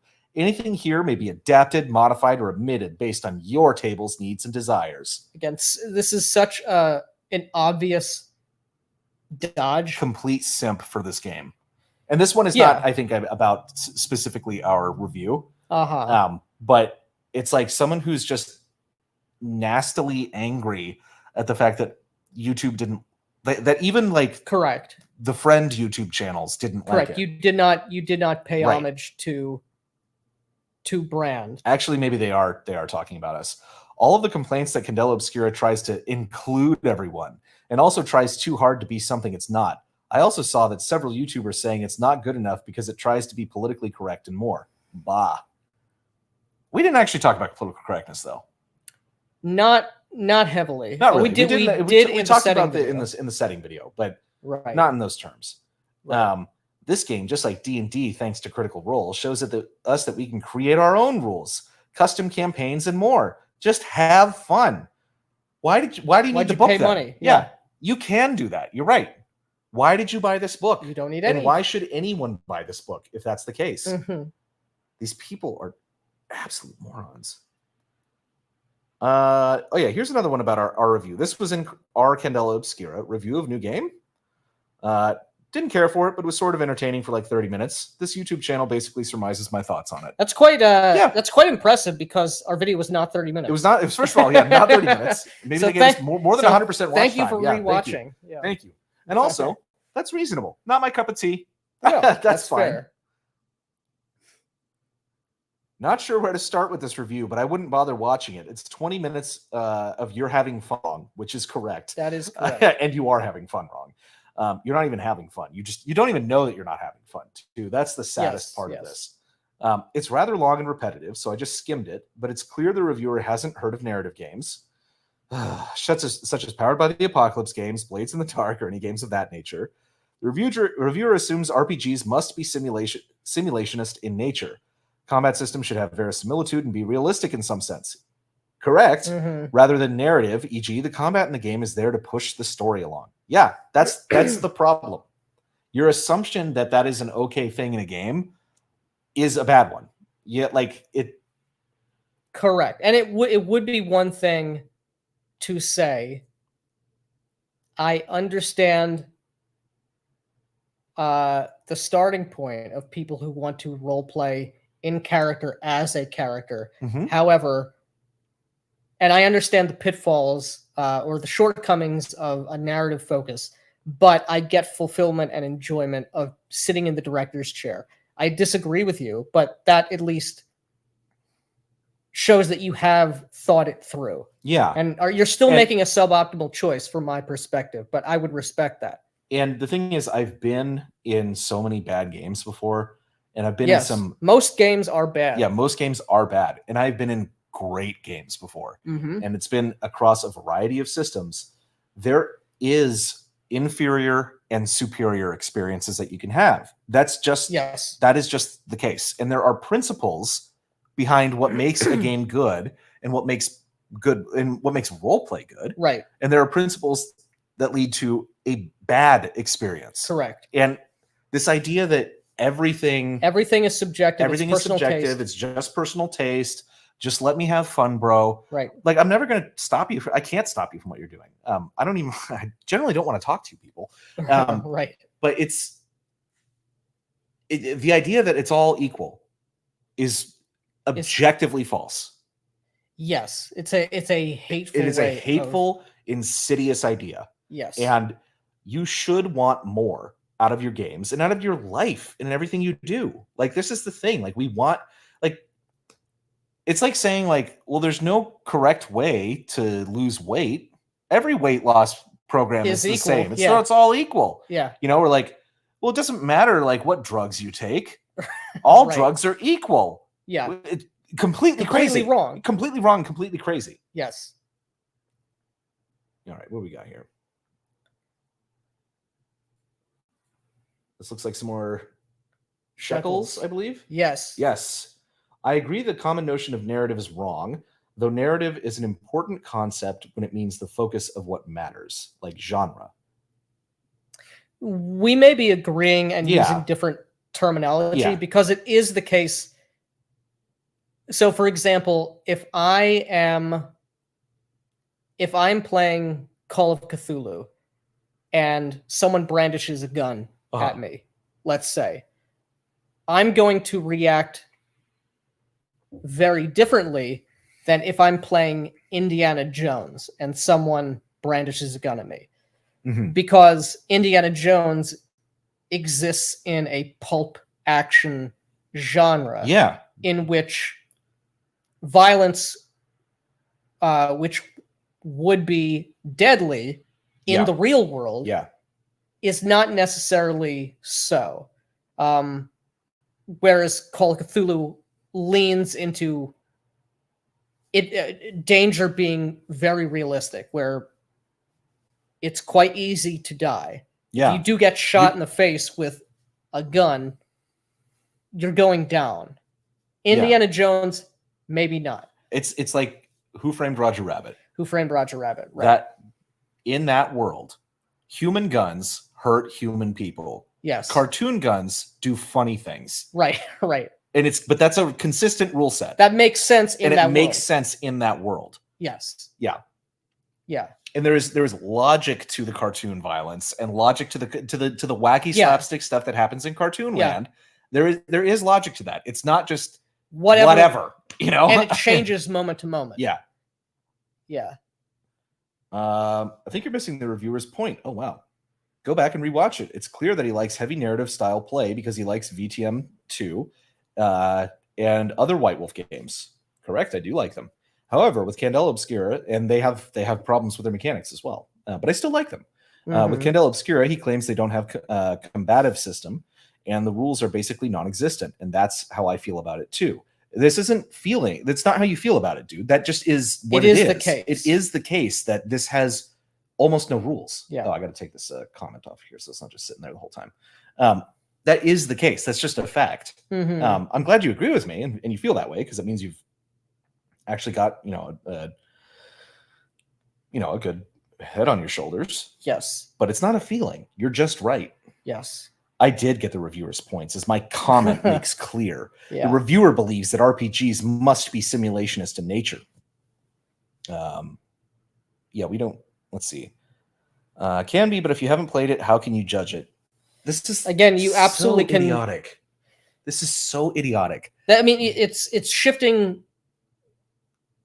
If you had made clear, I have played this, I ran a session, the goalpost would be shifted immediately to, well, you haven't spent an in-depth amount of time with it. You just did a one-shot. I did 5 sessions. Yeah. You played for 10 sessions. I played for 3 years. Yeah. Like, no one can read. Like, we can never know how history will shake out. Yeah. Until an epoch has gone by. Right. Well, and this is why people will always lose this argument with us too when they say, I've been playing games for 40 years, because we have been playing games for more than 30 million years in dungeon mastering that long as well. I played many systems, rules heavy, rules lights. This one is rules light with an emphasis on story, not on combat. Combat can happen within a story.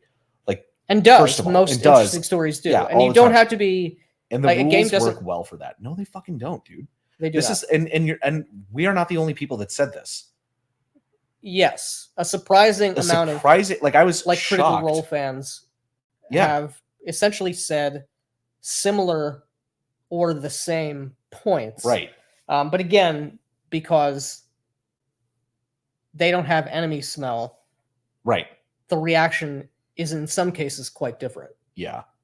This guy's a video titled RPG Safety Tools Are Actually a Weapon. That's not what it was. It's not the title. It's very close. But so no, I won't be engaging with his content. And I definitely don't care what he thinks about any game.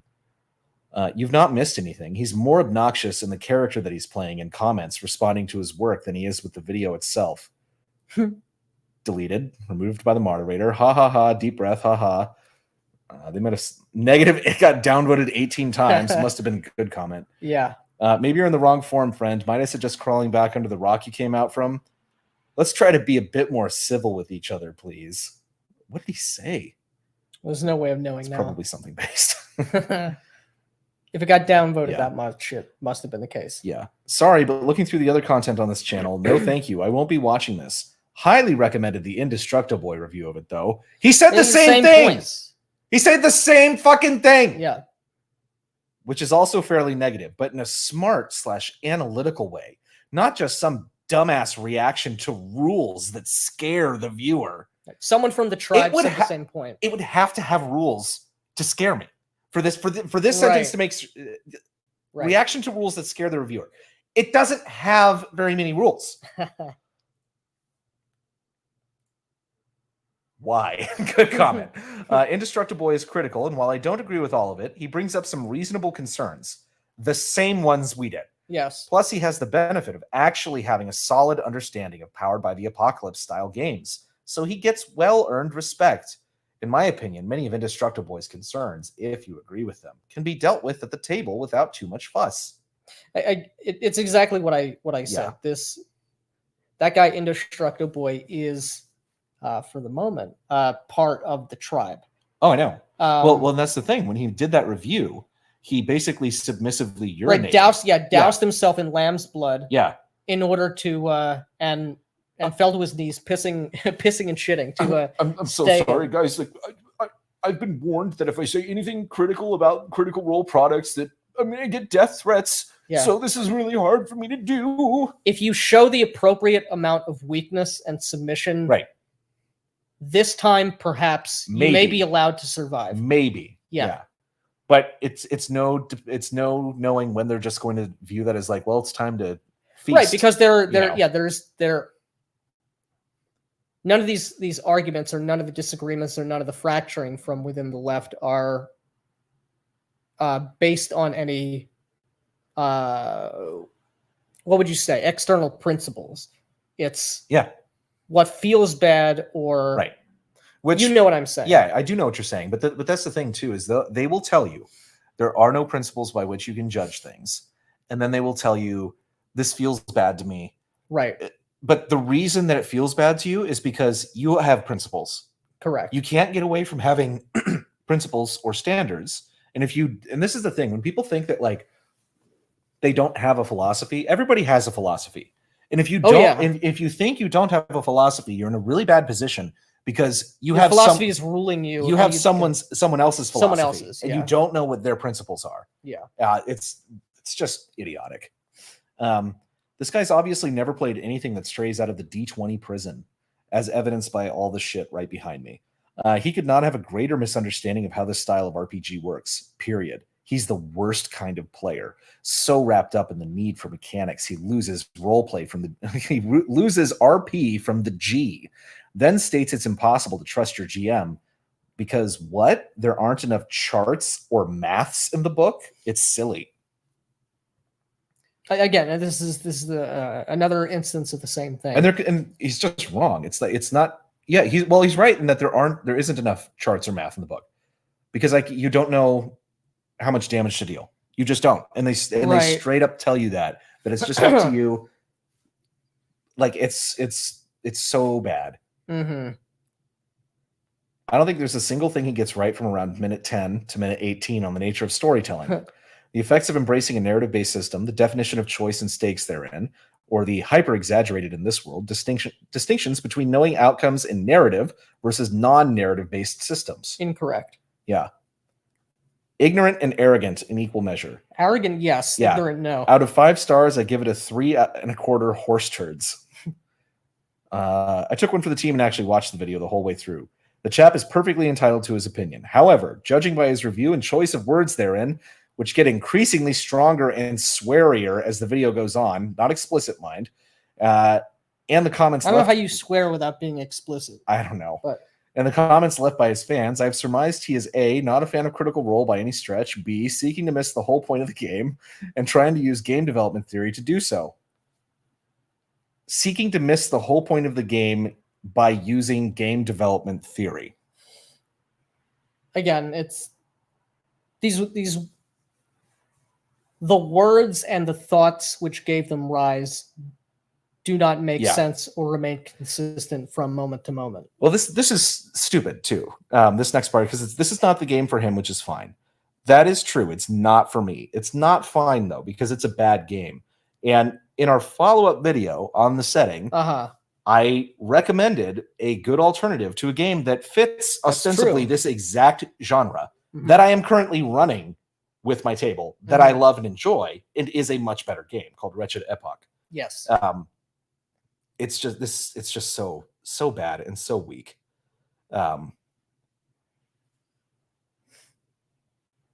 This is an interesting thread here, though, and it starts with a giant text wall, and we're not going to read a whole hell of a lot of this. Yeah. But this is a thread about Candelaobscura written from the point of view of all of the progressives and leftist-minded people on Reddit about how absolutely preachy this game is. Right, and how tiresome that trend is becoming. Yeah. Which is true. And it is quite telling to have someone on the left telling the left with leftist verbiage that this is that I want off the ride. Yeah, like it's again, like I can't read too many of these comments just because they're way too long. Way too long. But there's a lot of them in here. But that is the gist, and there was a surprising number of people who basically agree, and they mule through it. I can read the first few paragraphs. Okay. Non-inclusive inclusivity. That's the vibe I get from some of these things. You will be diverse, but only in these ways. You will include, but only in these ways. I'm a hard leftist, but I've kind of moved away from the label liberal because their idea of diverse is starting to say I don't have a right to be alive because as a mixed race person, I am appropriating cultures. And well, as Watsy themselves said, my very existence is racist. Which is true. Yeah, referring to the thing with Watsy with the half-elf, half-races controversy because it's inherently racist. And so it's like you're getting a lot of different people that on the left are fed up with with this woke shit. Like either they believe it, but they're just like, everyone's tired of being lectured. Yes. Literally everybody. They're like, can I just fucking play a game? Right. Can I not think about these things? Yeah. Can I just not think about these things and play a game for a little while? Like, Jesus. Yeah. Again, every single one of these. Right. And they all have these huge disclaimers in them too. Yeah. Because you have to do that. They have to do that so that they themselves don't have like an identity break and because they are rightfully concerned about being preyed upon. Some of them, like this one though, problem isn't really that Candelaobscura tried to establish ground rules and more that they didn't. They just gestured at people using systems of mental damage and RPGs as an excuse to be ableist and how it's not ethical to portray insane characters, whatever that even means, said don't do that, and then provided a system that has mental scars anyway. They not only omit the ableism that can be present in the portrayal of physical disabilities, but they also handle the issue with the subtlety of a sledgehammer, whilst not saying much at all. This is why it felt really bad to me. It felt like gesturing at a problem for brownie points, whilst not having anything to contribute other than ableism bad. Right. That is someone who's still thoroughly taken by the mind virus. Completely in the pod. But you can see how the programming is starting to like glitch out. Yeah, here. It's like it's people are fucking over this shit. Right. Well, it's untenable. There's no way to even understand where you are in the world and what opinion you should have because there are this is a point that was made in the vampire video where there is no possibility. This mindset demands the firmest and most vocal moral standpoint that you can muster, and yet there is no bedrock on which to anchor any firm moral point that doesn't change moment to moment, year to year. I absolutely see your point. I will preface this by saying that from a political standpoint, I would fall in the category of being progressive, woke, a pretty intense leftist, things like that. So I should at first glance be in the same boat as the Candelaobscura folks, but I 100% share your opinions. There's my bona fides. Yeah, if there's my bona fides, please don't kill me. I do not have any experience with physical disability, so I won't discuss that specific point. And it's impossible for me to even imagine, to conceive of something using my imagination. I can't even imagine. I can't imagine what it might be like if I was in a wheelchair. Yeah, I can't imagine. So I won't talk about. It's like dividing by zero. Like no, it's no one with the technology. Yeah, exactly. They just had a fucking segmentation fault, and the fucking program just blew up. So I won't discuss that specific point, but I have had a good deal of mental scars and absolutely despise the narrative that there's somehow a sort of boon, or that I shouldn't see them as a form of damage. There's something that has lessened both my life and me personally. That is a very honest take, because a lot of people I think these days use like trauma as a sort of boon socially. It's like it's like a form of currency, and won't actually admit how it's been detrimental to them. Right. I've had bad experiences of extreme stress and disassociation that have made me feel pretty bad in my life, but the idea that the insanity system in Call of Cthulhu would somehow feel insensitive to me is absolutely untenable. I love that game, and I never felt like the literary theme of insanity in horror games has ever clashed with my personal experience. They don't. When I started writing my own games, stress and madness were main mechanics from day one, as I have experienced to pull from when writing them. These preachy, Twitter-esque pieces of text seem to be both pointless and privileged, like they're written by someone who has never experienced the mental scars they're discussing, but nonetheless want to get the praise for being apparently progressive and inclusive. It's a big pile of Ellen DeGeneres-sounding bullshit, and it's spouted by people who are de facto celebrities in the RPG world. Yeah, and here's the other thing is they avoided in this game, and we didn't touch on this because there just wasn't time. The mental scars thing, is this way of tiptoeing around the idea of madness and insanity. Mm-hmm. And because it's bad to say that people are insane, I guess. Right. Or that it's handled so insensitively, but the whole thing is insanity is scary. And also like the quote unquote mental disorders, which are, I don't believe they are mental disorders. It's just a product of a weak spirit. Mm-hmm. Like you're dealing with ghosts and eldritch horrors as things a cold investigator possess you. That kind of insanity is not anxiety, depression, bipolar disorder. Like it's like if you've ever seen someone that you could literally say is insane, you've seen homeless, like some homeless people who are like batshit crazy. Right.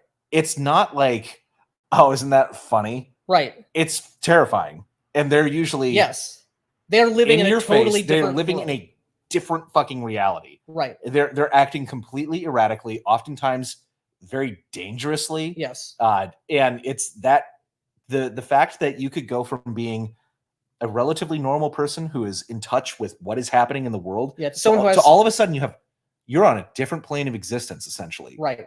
That is scary. That's part of the horror. And that's why you don't want to be insane. Yeah. If you're gonna make a horror, exactly.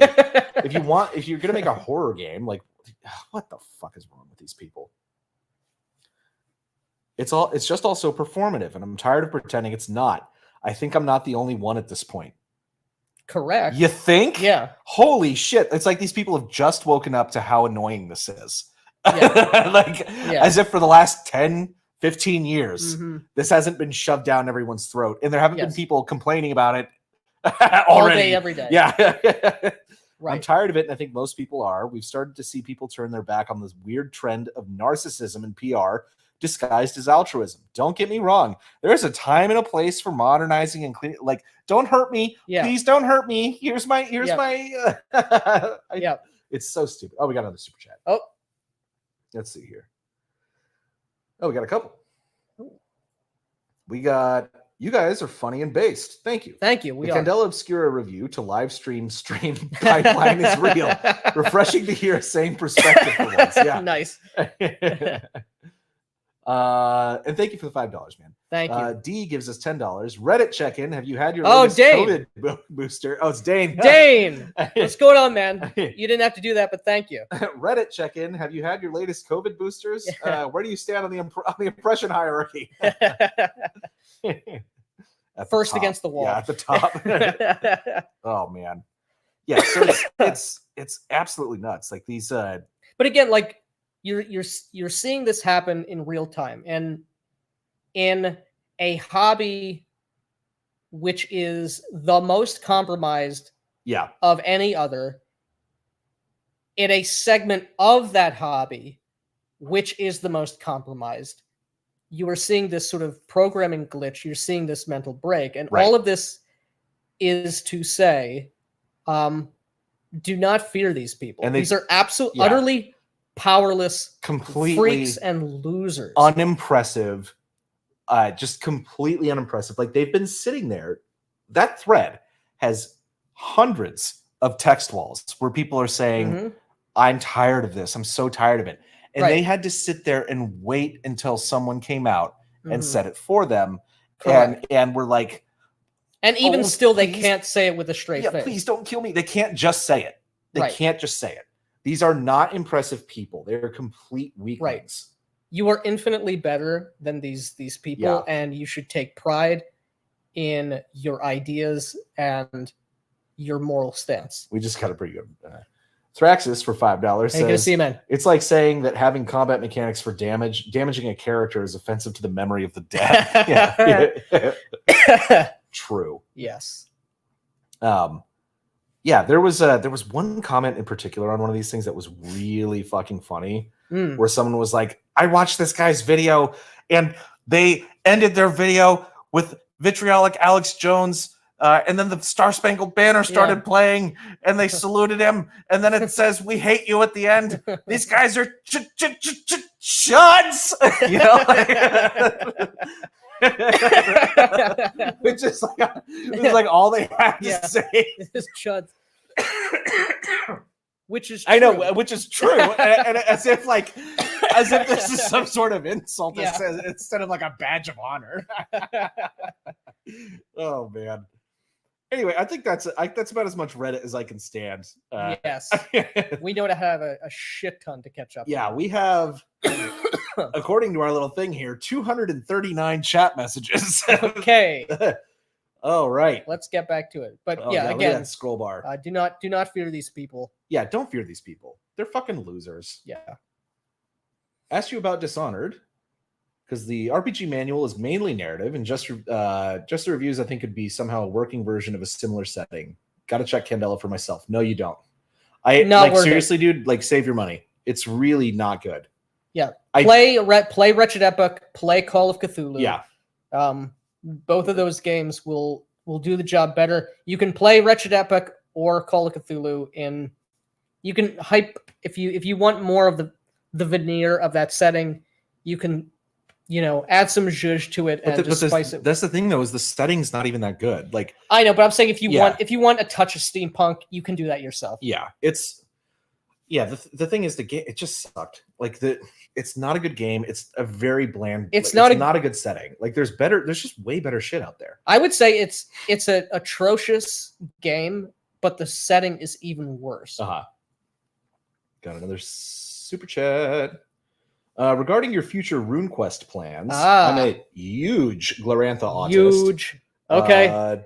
King of Dragons Pass is one of my favorite games of all time, and hearing you were playing RuneQuest Glorantha was an instant sub. Can't wait to see it. We may need to call upon your wisdom and your autistic powers, because I know a fair amount about Glorantha, but not as much as I want, and I have the gigantic coffee table guide to Glorantha books. It's certainly a world without depth, and it doesn't help that a lot of the lore, let's say, is spread out over 1,001 different zines and publications and supplements across like 40 years. But definitely we'll be getting into RuneQuest this year. Yeah, for sure. Yes. And we sat down and you brought Mithras over, which I did. Used to be RuneQuest 6. Yeah. Before Chaosium relaunched itself. Yeah. And I made a character for that, and I'm super pumped. I want to play this game so bad. Yes. But again, we're going to play RuneQuest role-playing Glorantha, not Mithras. Yes, we will play Mithras someday. We will play that one day. But RuneQuest is on the menu. Absolutely. 100%. Canadian, $2. Matthew Pickard. Don't misgender me. I go by Chode, not Chud. Nice. All right. Bum, bum, bum, bum. Next Austin game night. We went through these. In a story game, the GM has all the narrative beats planned out and a climax in mind. Characters are coerced to follow the plot. Yeah, that's a big part. More or less, yeah, yes. More or less, it's a railroad. Yeah. You can do it with some degree of proficiency so that it's not as egregious, but nevertheless, that is the case. I don't think you can say that about story games when the granddaddy of contemporary story games, Apocalypse World, explicitly tells the GM not to plan a story, that you should just run the world and let the players engage with it. Story games have problems, but the GM planning the narrative beats isn't one of them. It's a problem in Candela, like for sure. Because it tells you to do climax, rising action, falling action. Yeah, it gives you like explicit phases that you're supposed to do. And it's a linear, these are linear mysteries. They are not mysteries to be discovered. Yeah. And you are right about Powered by the Apocalypse. It doesn't take that explicit of a bent, but it does have you use relationship maps, which we talked about. And it does filter your character's actions in the world through a very small subset of like dramatically appropriate moves. Yeah. So, but you are right. It's not as bad as Candelaobscura. Yes. Chris the Bliss says for 125p, I don't know what that is, but thank you so much for however much money that is. Thank you. They put the Goth Victorian style, but they also put Art Nouveau. What the fuck style clash? Yeah. They didn't even do that though. Well, there's the so the portraits of the character classes or archetypes. I don't remember what they're called. I'm thinking archetype because that's what's used in Wretched Epoch. Maybe it's professions. I can't remember. But those card pictures are in the style of Art Nouveau. There's a painting of like a medium that is a kind of an Art Nouveau picture, and then there's like maybe one other thing that stuck out to me as Art Nouveau. The rest of it is Goth Victorian, and that's not the same at all. Like it's like Gothic Victorian is like dark and gargoyles and these pointy towers and it's Victorian Gotham. Right. Art Nouveau is not that at all. So 100% you are correct about that. Shape Take for £2, I think. Ooh. Big fan of the Chavel. Important questions being asked right now. Yeah, these are the important questions. Yeah. Favorite Twin Peaks characters. Damn. This is really tough.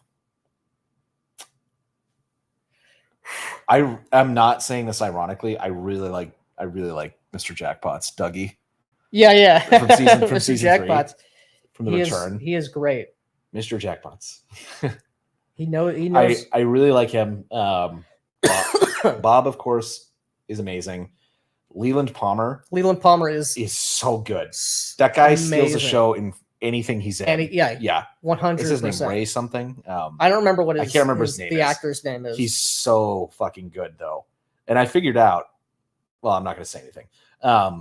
Yeah, Leland Palmer is great. Of course, Dale Cooper. Obviously. Yeah, is phenomenal. It goes without saying. Who's the guy that the receptionist dates? Not the cop, not the dumb cop Andy. Lucy? Yeah, Lucy. She dates. It's when she has to choose between the two of them, and he's like the guy who works at the shop, and he's like, he's smoking a cigarette. And he's like, he's like a dandy. Like, yeah. I don't remember what that character's name is. I like that guy a lot. Yeah. I don't remember what his name is. Horn's brother. Yeah. What the fuck his name is? I loved him in season 3 too because they just he was great. He's like high out of his mind in the woods. Yeah. I don't know, like bringing back bread from like wherever the fuck he was, and they're just gorging into this loaf of bread. Like it's not a sandwich, it's not a Dagwood. It's just I love that he witnesses Evil Cooper's son get like killed on that trap. And he's like, I really and also one of my favorite characters is Laura Palmer. Of course, just Cheryl Lee is unbelievable. You know what? Like, is there a character Firewalk with Me? Is there a character we don't like? Because that would be easier. James. Who's oh yeah. Particularly in the James arc. James is he's sort of necessary. Not the James. The James arc is totally unnecessary, but he is sort of necessary within. Yeah.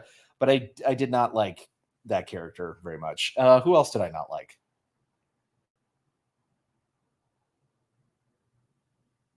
I don't think there's anyone. I don't think there's a single character I don't like. Yeah. Yeah. I love Big Ed. Yeah. I love Nadine. Yeah. And Nadine. I love Nadine. I love Bobby. Yeah. Especially Bobby's like, great. Season 3 is so good. Fantastic. I love his dad. Also, and he was so good in Firewalk. Everyone is amazing in Firewalk. Oh yeah. Yeah. Oh man. We have to do a Twin Peaks show live stream. Yes. One of these days. Right. We will. We absolutely will. That's the important question, man. Yes. Thank you for the a well spent $2. Yeah, well spent. Or £2. £2, whatever it is. All right, let's jump back in. Let's see here. Albert. I started on 2E ages ago. Tried Powered by the Apocalypse, hated it. Tried Dogs in the Vineyard, hated it. Tried Blades in the Dark, and it worked perfectly for a criminal sandbox game. Did what I wanted to.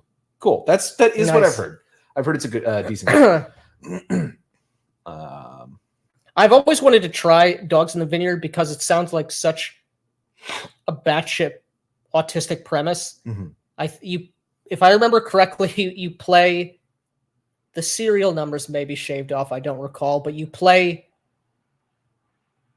like a Mormon crusader in like the Wild West. That's amazing. You're protecting the town from, I think, weird West shit. I think it's been a long time since I looked at that game. You're not a real reviewer. You're just a YouTuber.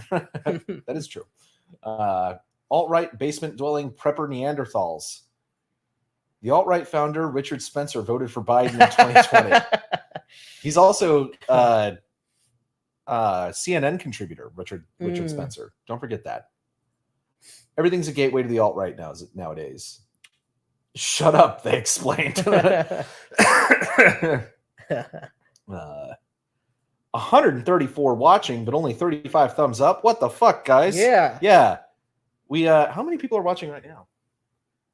129. Yeah. Please, if you are enjoying this stream, give us a like. It does help boost our videos. Subscribe as well. Thanks for looking out, James. Yeah, thank you so much. I hate the censorship is awful, but the holier than thou attitude that really gets me about Reddit. Oh yeah. And the smell. Don't forget the smell. The smell. Yeah. We're just scrolling down. The complete lack of self-awareness. It's just bitchiness. That's all. It's like listening to a bunch of girls in a Hot Topic complain about their teachers. Impossible to take them seriously. Yeah, it's 100% femme-brained. Maybe he's talking about us, though. Well played. You guys are the most milquetoast of the right-wing TTRPG YouTubers when it comes to politics, if anything, lol. Well, that's because we don't actually focus on politics. We focus on philosophy. If you only knew. You would not say that. But we like our channel. Yeah, we like having our channel and being monetized. Why are so many streamers in Austin? Because it is a very cool place with a lot of cool people. Amaranth is in Austin. Is that the chick? Yeah, that's the chick. One of the titty streamers. Yeah. There are many titty streamers here. Would not surprise me. Is Emerald Tavern on 6th Street? I used to wander up and down that place back in the day. It is not. No. And we would not. It's not in the downtown. We would not go there. Yeah. If it was on 6th. Okay, so here we go. Just stopping the end during lunch break. We'll watch the whole thing a bit at a later date. How's Acts 2? I love it so far. Very excited to it's big. Give it a whirl.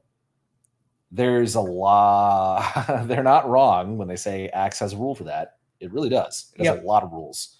And like I was texting you earlier, it's not that they're optional, but a lot of the rules don't particularly matter if your characters aren't doing the things that the rules are. There are rules for a number of different situations which are likely not commonplace, but can happen. And when and if they do, there's a way to make a judgment call on it. But it's really cool. I like it a lot. The classes, a lot of them are very evocative. The Warlock's super cool. Yes. And I am very much enjoying it. They all sound very interesting. I just started reading the Judge's Journal, and it's really good. I really hope someone plays a venture capitalist. Yeah. Whatever it was called. The Venturer. Yeah. Venturer. I'm sure someone will. Yeah. Austin is where Texas puts like 75% of our weird people and all the Californians, thus streamers. Completely correct. Streamers are in Austin because of Joe Rogan. He moved there and a bunch of other streamers followed him. It's also the most leftist city in Texas. That's true. However, Houston and Dallas are super left-wing as well. Like compared to the rest of Texas, like if you go outside of the cities, it's not left at all. But Dallas and Houston, I mean, they went blue in like the last several elections. Yeah. The bane of cities. Plot equals events that happened. That's the simplest way to view it. Correct. Yes. Events that happened past tense. This is also correct. Acts 2 is great so far, and the community who play it are very friendly. Yes.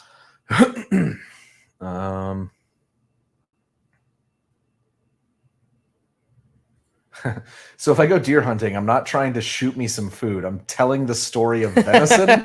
Yeah. That should be a name for a provisioning and preppers cookbook. Yeah. The story of venison. The story of venison. If you're role-playing well, you have a story after the game, but not during. Correct. Absolutely. Reddit uses anti-woke to dismiss anything they don't like. That is correct.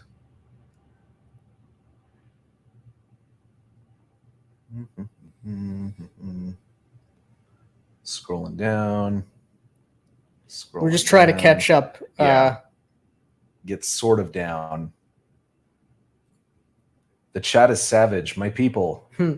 Love it. We missed some of the savagery. Combat is in the DNA of TTRPGs. It all came from historical war games. Yeah. Yes. And also, it's like, why would you want to do something that didn't have conflict in it? It's all, again, that's the thing. It's also... Or danger. It's part of action. Like, not just action as an action-packed, but that is a grave act to be taken as an individual. Yeah. And it can result in your painful demise. And therefore, there must be... It's something that matters. If it happens in the real world, it absolutely will matter to you. Yeah.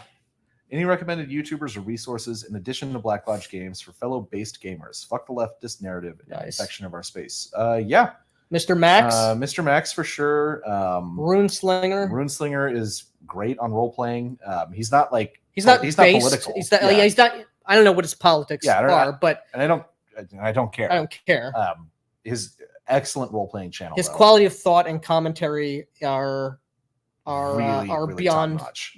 Top notch. I don't think anyone has beat him. Yeah, there's if you go to our channel page and scroll down, there's like a list of some channels I think that we have some people we like.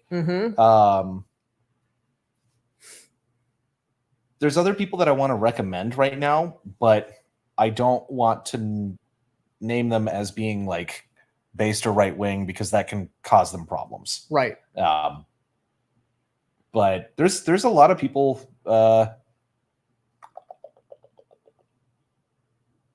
Yeah, go check out who's on our channel page. That's probably a good place to start. Yeah.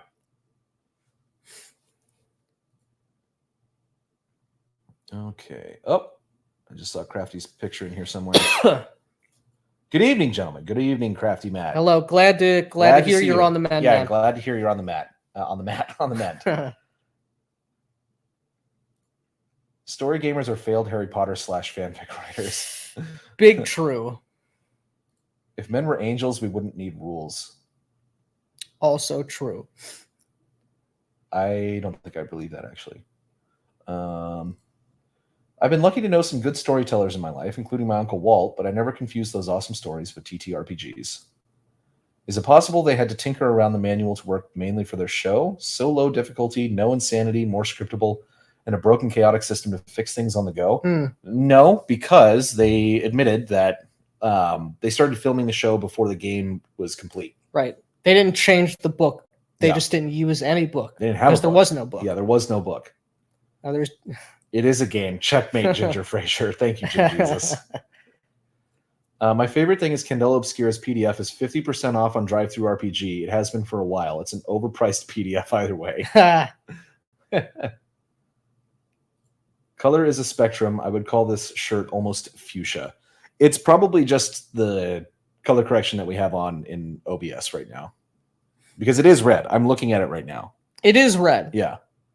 And I also correctly saw that it was a blue and black dress, not a white and gold dress, because I can discern color properly. You're now remembering that dress. This is a good reminder to me why I don't go on Reddit. Yeah. Yep. I don't know what I'm talking about, but I know they're wrong.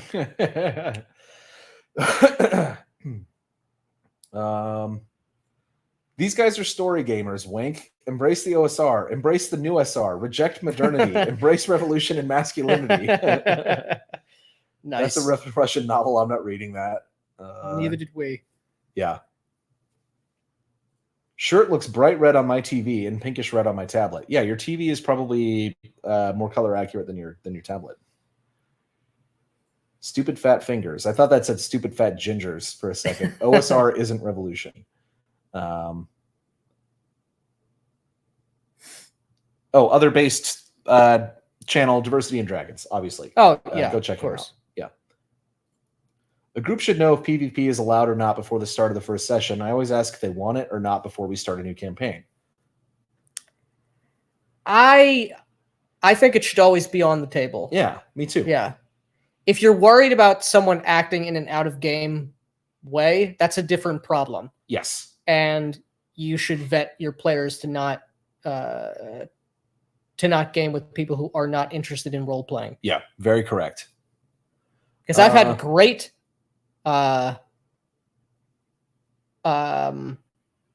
instances where PvP has come up, and both myself and the other player, we fucking loved it. Yeah. That's how you know when gaming is really good. When you can shout each other down and have characters who absolutely hate the other person's guts, and you know that there's no bad feelings whatsoever. There's not even the thought of it or the concern, and you can lean into it. Right. Yeah. And if my character dies, I'm not going to take it personally. Right. Right. Yeah. Josh Smith for $5. Thank you, man. This is a payment in advance for services. When you upload the VOD, add a list of streamers in the show notes.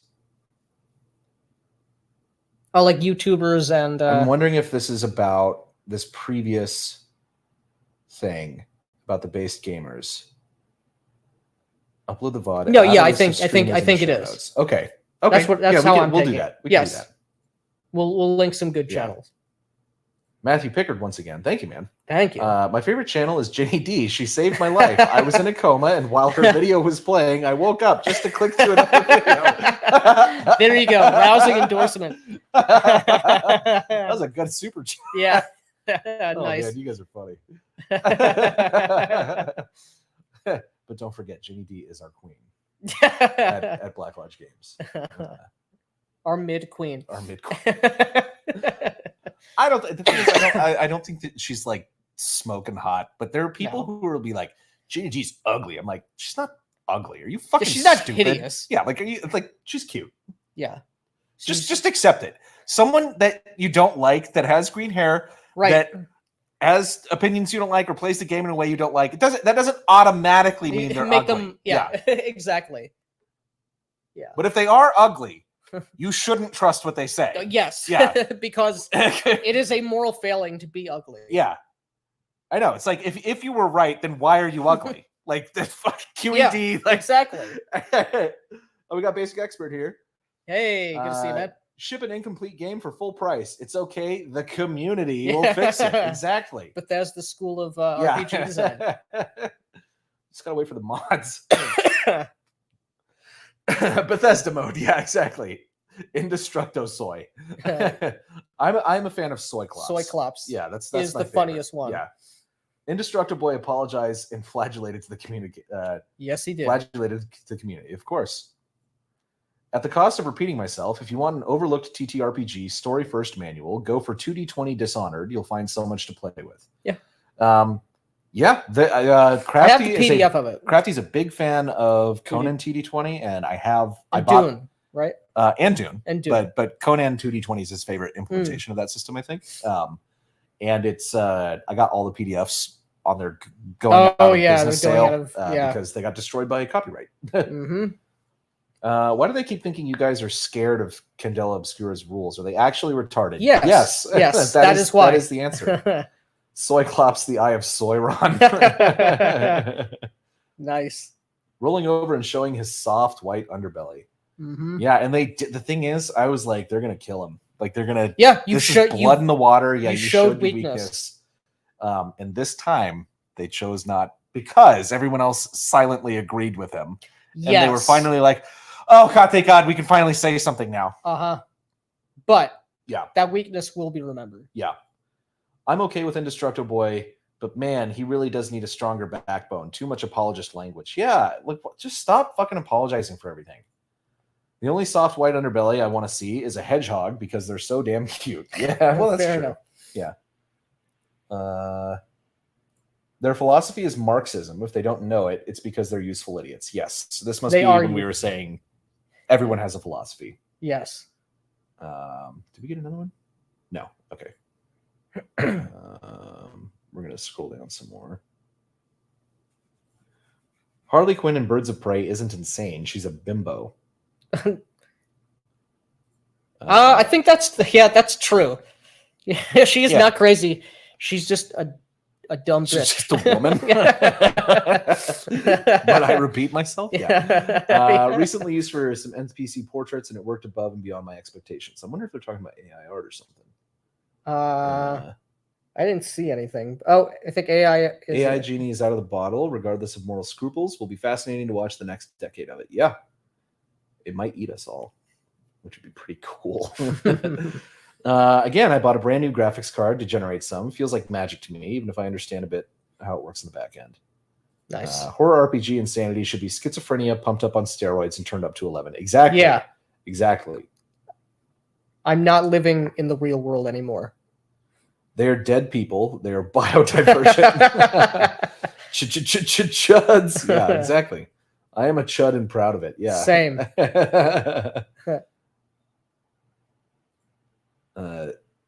GJ staying in the fight. I don't know who Good job staying in the fight. Yeah.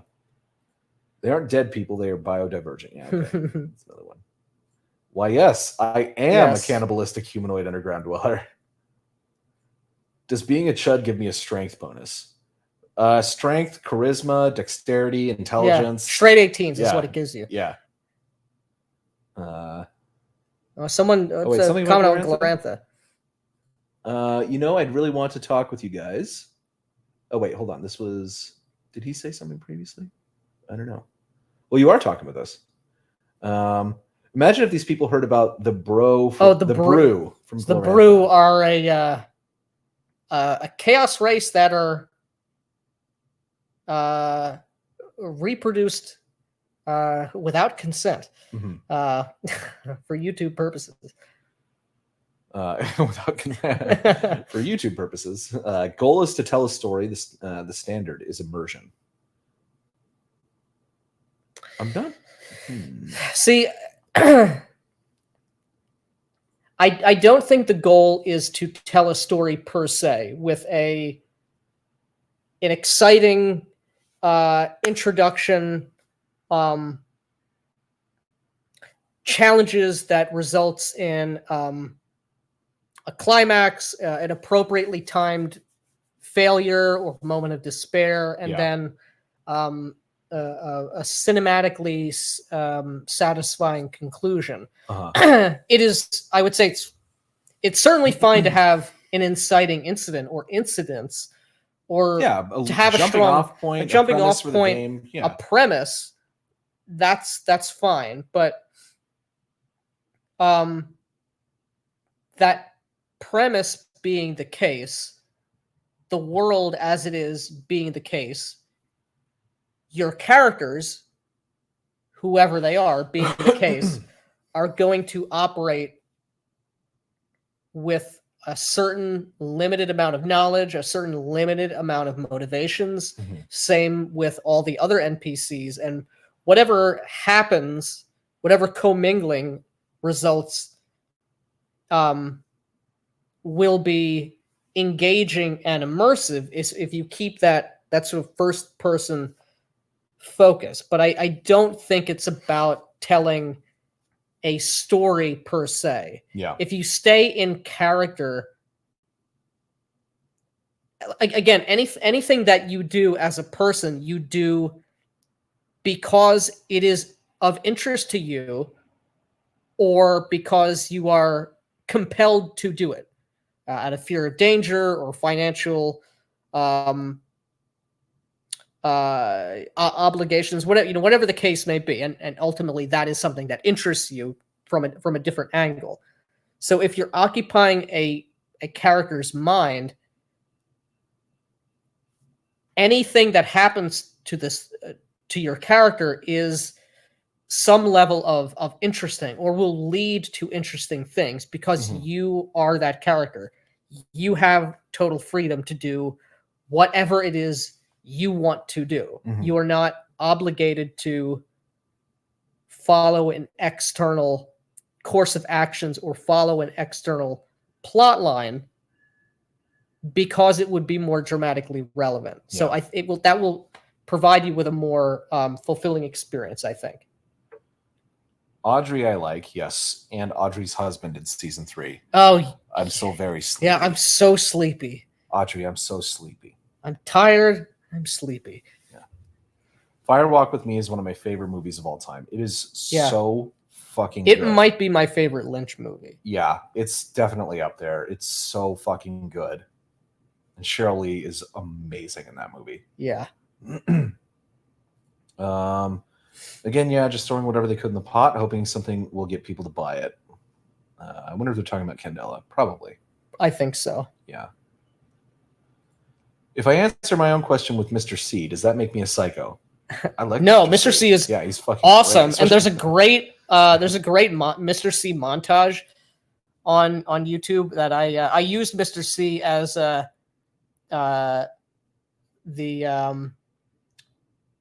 the presumed dead, but incorrectly presumed gangrel primogen of Philadelphia. Mm-hmm. And I showed someone who wasn't in the game that montage, and it's so cool. I love Mr. C. He's cool as hell. Thank you for the thumbs up, man. I really appreciate it. Do y'all play any card games? If so, favorites? I do not. I do not either. I played Magic the Gathering when I was in like 2nd grade.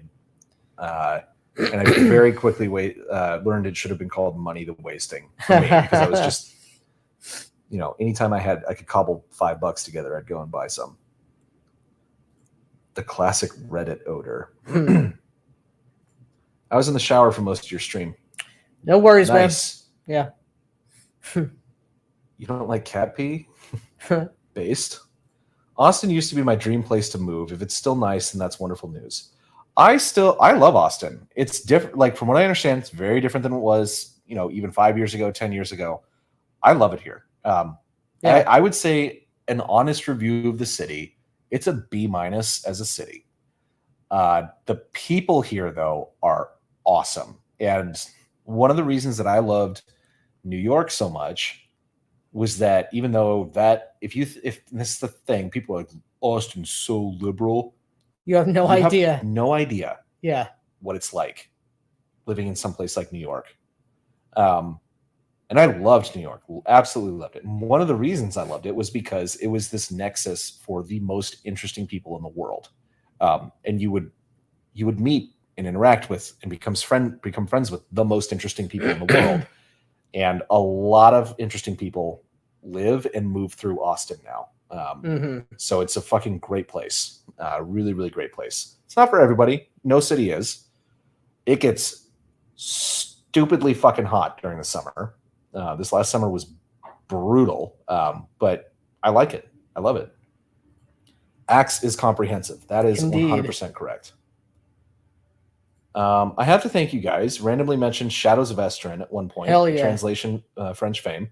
I bought it and spent my lunch break completely immersed. Yeah. I love Shadows of Estrin. And it's amazing. We will play it. I'm not sure we'll get to it this year, but because we've got so much. Axe, RuneQuest. It all depends on Promethean, getting Vampire, maybe Vampire as well. Yeah. So, but it absolutely it's on the list. Is going to be that. That is a bucket list game for us to run. Yeah, I have run it, but not as long or with the perfect group yet. I bet I'm in the super minority here. I've never played a tabletop RPG.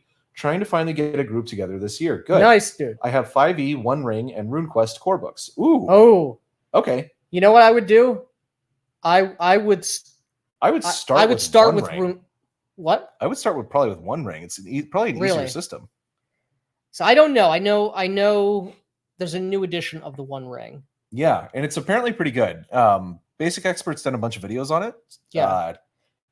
One Ring or RuneQuest would be good. What I was going to say, I was going to recommend RuneQuest because it has a tremendous setting. You can, if you want to go off the deep end, you can. Right. You do not need anything more than what's in that core book to understand enough of the world to play RuneQuest. Yeah. It's a D100 system. It's something different. So if you're getting people together for the first time, if you start them out with a rule set that is not the D20 typical, they're not going to get caught into like the mind lock. Yeah. And I don't know what One Ring does. I don't know what its system is. Do not start with 5e though, is what I would say. 100% do not start with 5e.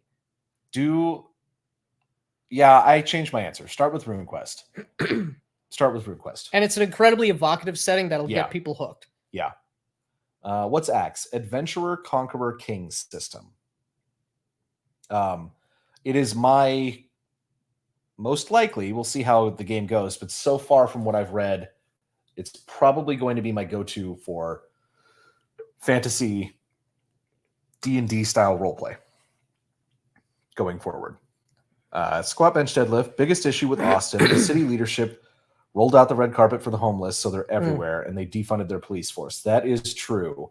However, we did vote the homeless out, essentially, and while there's still a lot of them, and they periodically come and go, it's not like when I moved here. When I moved here, and this is how bad New York was when I left, moving to Austin was an improvement. There was tent cities everywhere, but they cleared out the tent cities. It's like essentially safe to walk downtown by the water. But the city council is terrible, and they have all the power. The mayor here is a very weak position. Defunding their police is what dropped them out of my goal. Yeah, except that you don't get tickets driving. There's no highway patrol, basically. Let's see here. Chris the Bliss again. You guys in Basic Expert are the worst racists I've ever met. This is coming from a Filipino. Well, thank you. I'll hold my tongue. Let's see here. Runeslinger is fantastic. We'll get to that. Yep. Do you have an opinion on the MCDM game that just ran a backer kit? I don't have a strong opinion about it. Our opinion is this is a game that is not designed for us. Yes. So we have no interest. I have no interest in buying it, especially hearing that it's going to be 800 pages a book. Yeah. Which is stupid. 400 pages a book per book, so it's 800 pages total. Okay. Yeah. That's still rough, dude. 400 pages for multiple books for a tactical combat game, basically. Yeah, and we were watching one of Colville's streams, and apparently they've only play tested, whatever that even means. Like you're designing a car engine, or a rocket engine. They designed it up to level 1. Yeah. Good job, guys. Yeah. So $4 million or however much. Don't hold your breath.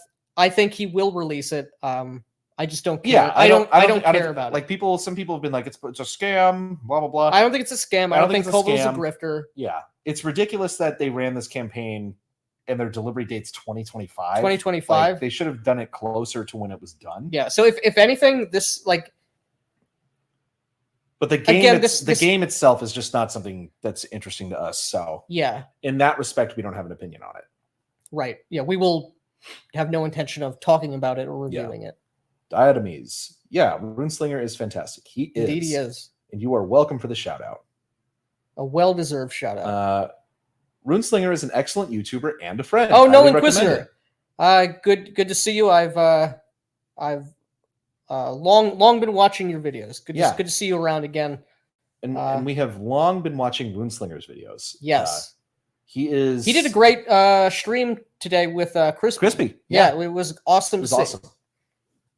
So yes, we are big Runeslinger enjoyers, big immersive roleplay enjoyers. I've read some of the previews. It's very 4th edition D&D for the MCDM, but written in a very weird hype man language. Feels exactly like a Matt Colville product, for better or worse. Yeah. Fair enough. I mean, yeah. I used to watch Seth Skarkowski, but then he went on a huge left-wing tear on Twitter. Really disappointed me. Thought he was smarter than that. I don't care if I don't really care about people's politics. It's like, don't put it in the game. And that's one of the big problems with Candelaobscura. It's like the politics are just in the game. Like, oh my gosh.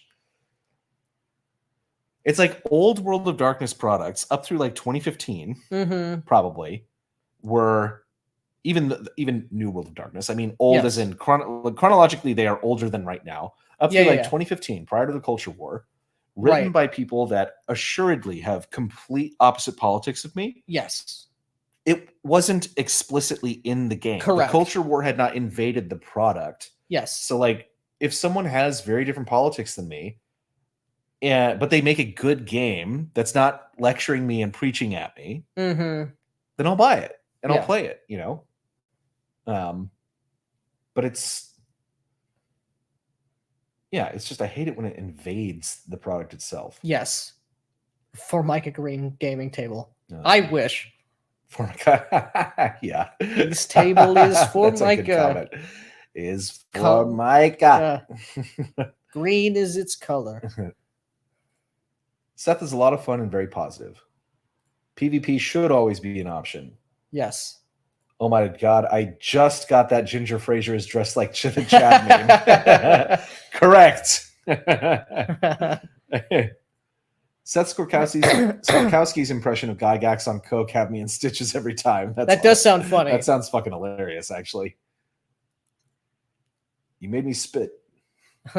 Fully agree. Just sad there are so many players out there that can't separate themselves from their characters and take everything personally. Yeah. Yeah. Well, that's the thing. There is no character. I want to see the D&D movie Cocaine Gygax would have wrote. Oh, yeah. I would totally watch that. Ginny is just kind of probably nice, but not the sharpest knife in the drawer by any stretch. Again. Woman. Yeah. She seems like a nice enough girl. Yeah, she seems like a nice enough person. And I've seen, like, obviously, like, she goes on the political rants and whatnot. But again, it's dime a dozen female politics. But also, that's not generally in her content from what I've seen. And I've watched every Ginny D video. No, my impression of her is that she normie gamer girl. Yeah, normie gamer girl. I think that she actually does enjoy D&D. And if you don't, I am not the target audience for her YouTube videos. Right. But she's very good at YouTube, and YouTube is very hard, and it's a lot of, as we're finding out, it's a lot of work. Yeah. So I can't fault her for that. I can't fault her and I can't fault any of these people for securing the bag. No. Colville made $4 million or whatever. That's I gotta give it to him that. Like, respect, man. Jake the dog said it clearly. Ugly people are evil. Big correct. True. Big true. It's a great feeling when one finds a channel one truly vibes with. It's rarer than one might assume. Yeah. The super chat I gave was my first ever, and I'm certain it was to the right place. Well, thank you. That is really, really awesome. And I'm glad you vibe with us. And that's the thing is, like, when we're one of the reasons we like doing these streams so much, and like getting to interact with you guys, is we felt the exact same way that you do. Yes. Where it's like there's nothing on YouTube. No one is saying is talking about the things that are interesting to us. Right. So it's and we knew there were other people. We knew that there was other people. Yeah. Yeah. So it's glad I'm glad that you're all here. DEI is all about empowering mediocre people to think they are experts. I'd argue it's not even that at Joe. In a war game, something happens. You couldn't sit in front of a door for an hour in a war game. That's true. Ginny D is cute by American standards. Is Ginny still having DM burnout? Probably. I don't know. As Disney has told us, the ugly ones are the bad guys. Cheers, guys. Sleep time. Good night. Take care, man. Jeremy Griffin. Wanted to add PvP is always on the table because everyone should remember the GM as a player. Yeah. Yeah. The GM is a participant, which is one of the reasons I don't like the term referee.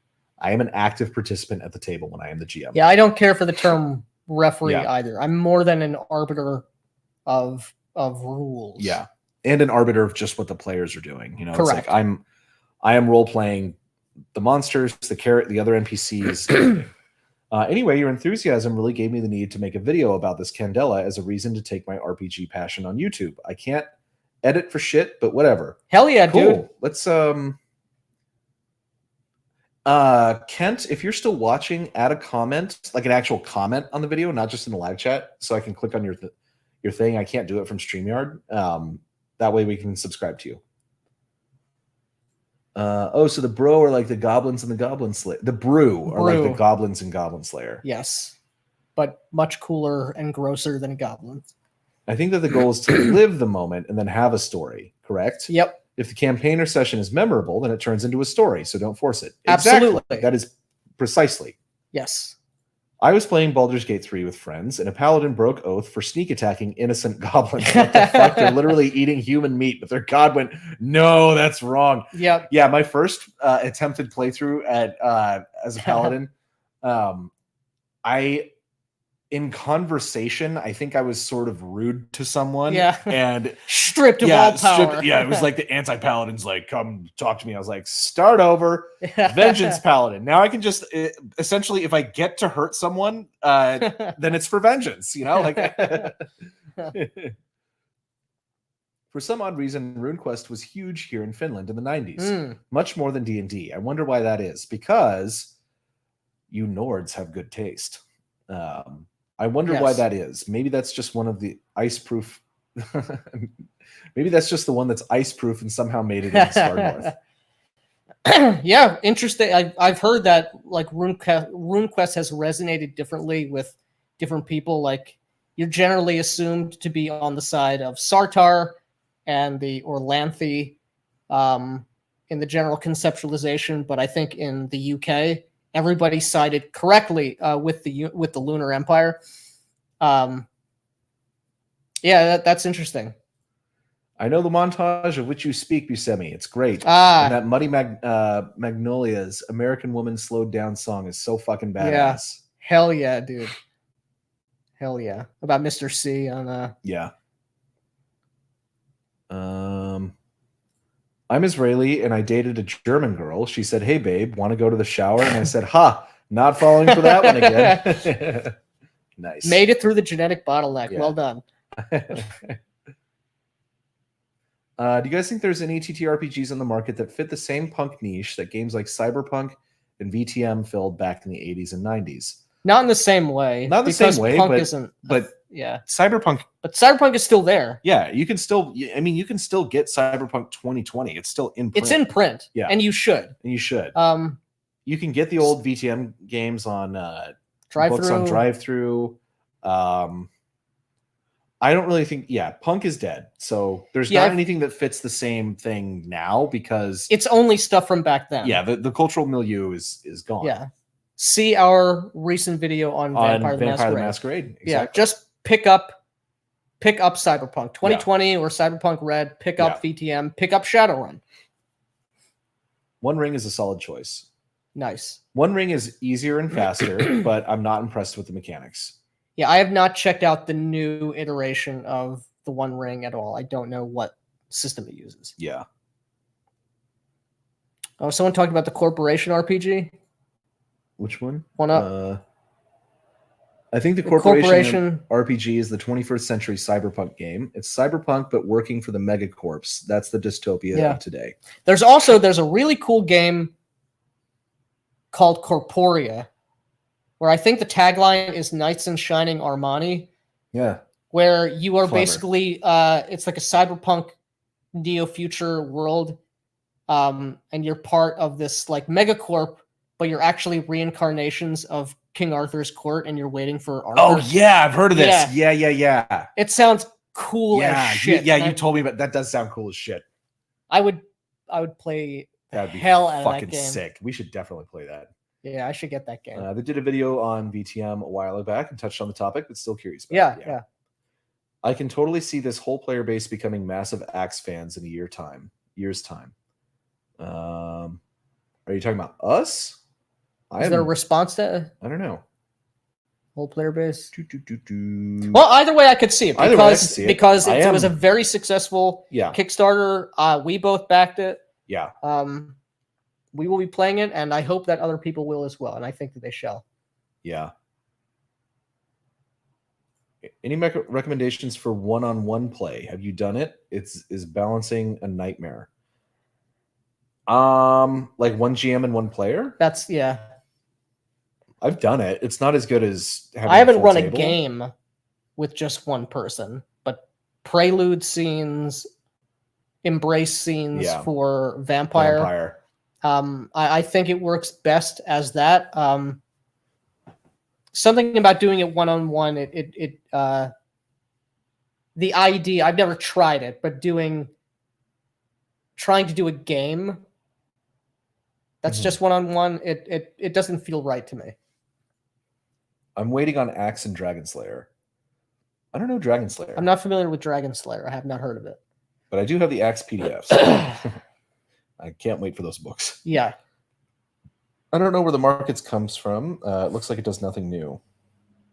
I'm not sure what that's in relation. MCDM. MCDM just looks like 5e, but more. I've heard it's actually more 4e. Yeah, I think, again, this is not our camp, but I think there are a tremendous amount of tactical, combat-oriented players who have not been served at all. They've been very underserved. Yeah. So, I mean, good for him, and that's good. If there's a market that is not being serviced, and you're the only one who's moving in, get all the money you can. Yeah, they said 18 months more playtesting for MCDM's game, which is insane to me. That's crazy. Again, this isn't a piece of complicated machinery. Yeah. How much testing do you really need? MCDM is really weird next to Axe 2, which has near complete PDFs available specifically for community review and playtesting. Great to see. Yeah, Axe 2 has also, I mean, like a lot of it has existed across all of these different Axe supplements. So it's not just that it's been collated, like it is. Yeah, that's true. But the principles of the game have been thoroughly playtested for more than a decade, which is awesome. Speaking of representation and inclusivity, I think Cyberpunk Red nailed it without the need to force anything down your throat. I mean, yeah, I mean, you can be someone of any ethnicity, any culture. You know, it's a globalized cyberpunk future. External politics inserted into games is never good, correct? Yes. There should be in-game politics that influence how the characters interact. That's interesting. Pathfinder taking out slavery was an awful choice. Agreed. Game doesn't have slavery 0 out of 10. I'll return to this topic. Did you guys read Final Dossier and Secret History of Twin Peaks? I have not.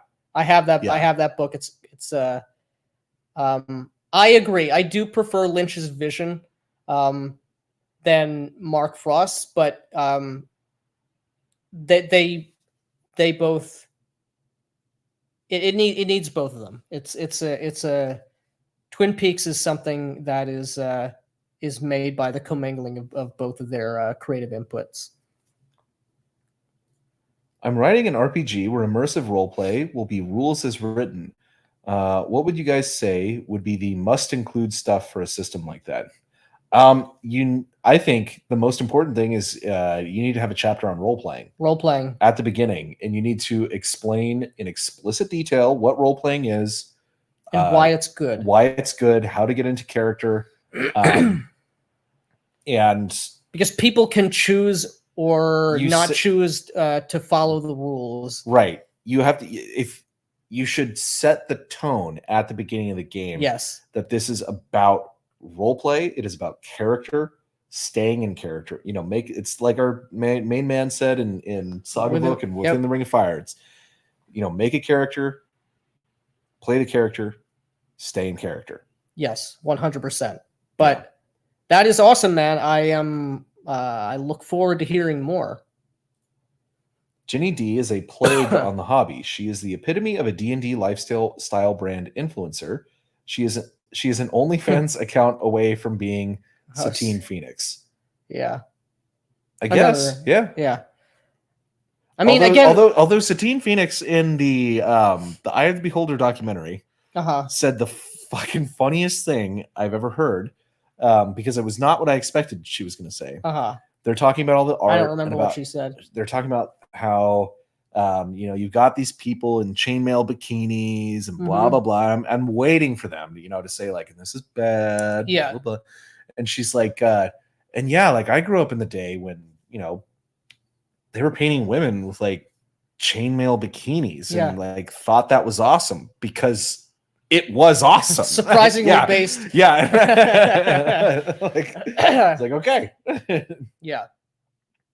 I don't think she's a plague on the hobby. I think it's giving her too much power, and most of the people who consume her content are not they're not ultimately part of the hobby anyway. They're only because it's popular. They're the lifestyle brand thing, but the thing is, it's like it means nothing to the hobby as such. The success or failure, how good, bad, or woke D&D is completely irrelevant to.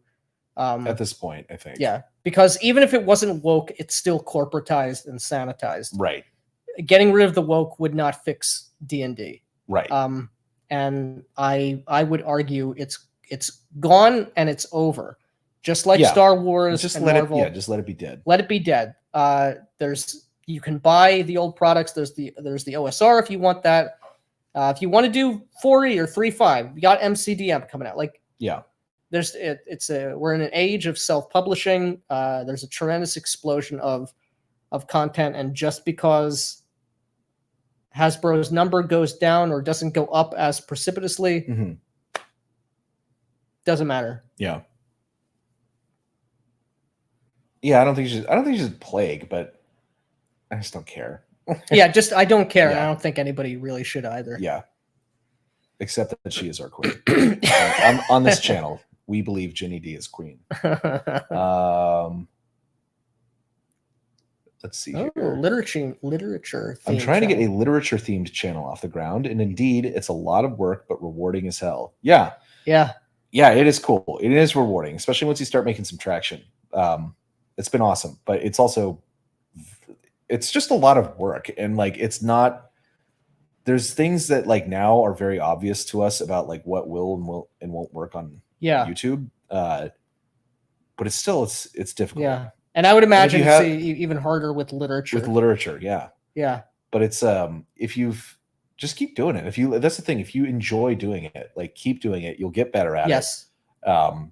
And it's just the biggest thing is the amount of time it takes. Yeah. Because we've both got jobs. And almost every channel I've seen on YouTube that talks about books or literature are so insufferable. Yeah. So the thing is weak content. Yeah. So tepid takes, the same thing you get in any like community college, creative writing or lit 101 course. Like, shut up. Have an opinion. Yes. Because people respond to that. And that's the problem with everyone else's channel and with Ginny D and with all of these other people, is that they don't have opinions. Yes. Not really. Not anything of interest. So if you have something interesting to say, people will watch it. Yes. Shadowrun has some of the best resources for a modern setting RPG. First edition sprawl sites are a gold mine for maps and layout of buildings. Nice. Entire mall layouts defined. That's cool. Hell yeah. I've said it before, I'll say it again. I've never played Shadowrun, and I desperately want to. Yeah. The world is so cool. RuneQuest was probably big in Sweden because of the ducks. You'll have to convince me harder about RuneQuest. I got a starter box set and a quick start guide. You can't roll up a character with either, and the pre-gens have more than 2 genders. Do they really? I would say get the book. Because you will need the book. But you only need the book for character creation. But whatever non-5th edition product you have, run that over 5th edition. Honestly, whatever one you are more excited to do is the answer. Oh, I think we got another super chat. Let's read that before we get to. Was not a comment here, but there is $10. Thank you. We will see if you have a comment, and if there is one, we will read it. Of course, we lost our place coming back to this. Oh, here we are. Pathfinder 2 to filter out is easier to filter out the politics, especially since the rules are so tight. Savage Worlds has been a great alternative for flexibility. Yeah, I can see that. I have not really tried Pathfinder 2e. I love 2020 peak aesthetic. Yes. Yes. Yeah. Absolutely.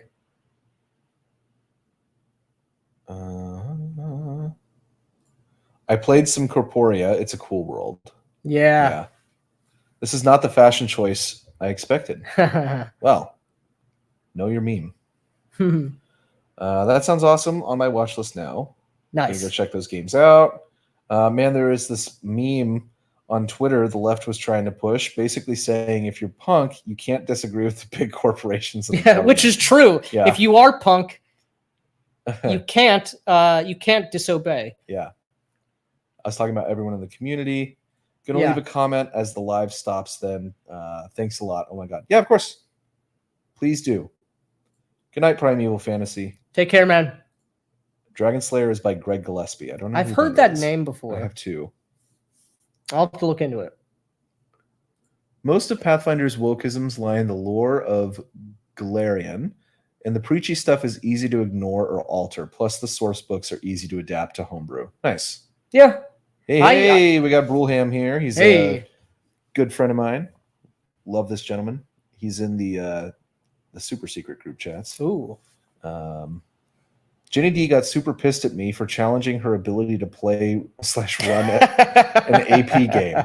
She asked her fans what they wanted. They said AP, and she started to make excuses as to why. What is AP? I don't know, but it's funny anyway. It is funny. The only thing I can think of is Adventure Path, but I feel like that's not the answer. But either way, you were almost certainly correct. Interesting. How do you write Corporea? After just hearing the Knights in Shining Armani, I think it's RIA. Yeah. Bum, bum, bum, bum, bum, bum. Didn't MCDM start their campaign before there was even a title of the game? Correct. Yeah, there still isn't a title of the game. Yeah, I think they said they had a couple that they were that's so stupid to not even have the name. You're doing all of this wrong, bud. How will Reddit be able to cope with the massive guns of the redheaded alt-right king? I don't know. My guns are not so massive right now, but they soon shall be again.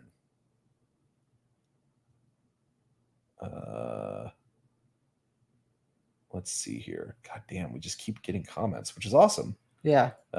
Satine Phoenix was all right. She genuinely liked RPGs. That was my impression, and she wasn't getting in the culture war before being hired by WotC. Yeah, that's true.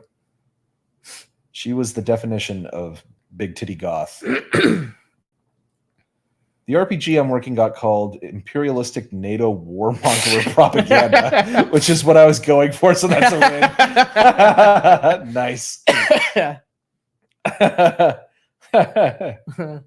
Oh, that's funny. I agree. Okay, it must be Adventure Path. It must be Adventure Path. Yeah, Rain of Winter. So far have been excellent. Reign of the Winter, Wrath of the Righteous, Giant Slayer, Serpent Skull, etc. Yeah, I am not an adventure path hater. I definitely I've run them before. I definitely don't just read the book, but as a premise, like that. Some of them are really good. I like them a lot. We believe in Ginny D supremacy. Exactly. Nice. Talking about Pathfinder, adventure paths, being friends with Turkey. Yeah, what exactly do you own? Why exactly do you own a hot pink tank top and lime green joggers? I don't know, man. Well, first of all, there's something wrong with everybody's TV. With everybody's TV, because this is red. It is red. It says "ouch" with an exclamation point, and I have lime green pants on. I'll let you do the math on it. Just think a little.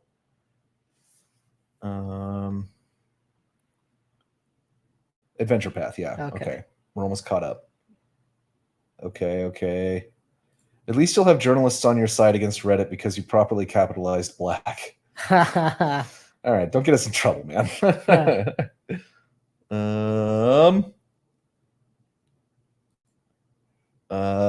Billy Mitchell super chats are more difficult than Donkey King. I think you mean Donkey Kong, but that's Donkey King. Billy Mitchell. Oh yeah, I'm the noob that failed my super chat. Keep fighting the good fight. Also, the shirt is clearly green based, but I'm colorblind, so what the hell do I know? Thank you for the $10, man. We really appreciate it. Yes, thank you. Looks red on my screen, but my screen is legit broken. Have you all tried Ginny D's favorite brand of cider, Dickens? If you let it sit out and ferment, you can have a hard Dickens cider. Oh my god, that's the end of it. Your big titty goth is D+, to be honest. Wrapping up a year and a half DCC game. I'm really listening for suggestions tonight. Would love a kind of, goddammit, crunchier system next time around. Axe. Okay. Adventurer Conqueror King. Axe 2. That's what you should get. Yeah. It's very crunchy. Which TTRPG is the best introduction to the genre without having to deal with the politics? Well, that depends on the genre. Yeah, it depends on the genre. If you want to just start with something really, really simple, you have two choices. Very simple, Shadow Dark. Like this is, you can read this in an afternoon and know how to play it and run it, but it's not really great for long-term play. Old School Essentials, if you want like how they played D&D in 1990. 1980. Yeah. And then from there, it's like it kind of depends on the genre that you want to play. Do you want to play horror? Do you want to play fantasy? Like, what kind of fantasy do you want to play? What kind of horror do you want to play? What do you want to play? Like a modern action game? Yeah, it really depends. Just don't start with D&D 5th edition. Yeah. Anything else is better. Mm-hmm. What the fuck? Mr. Max just sent me the meme on Discord. I don't recall seeing it ever. How have you never seen the chat?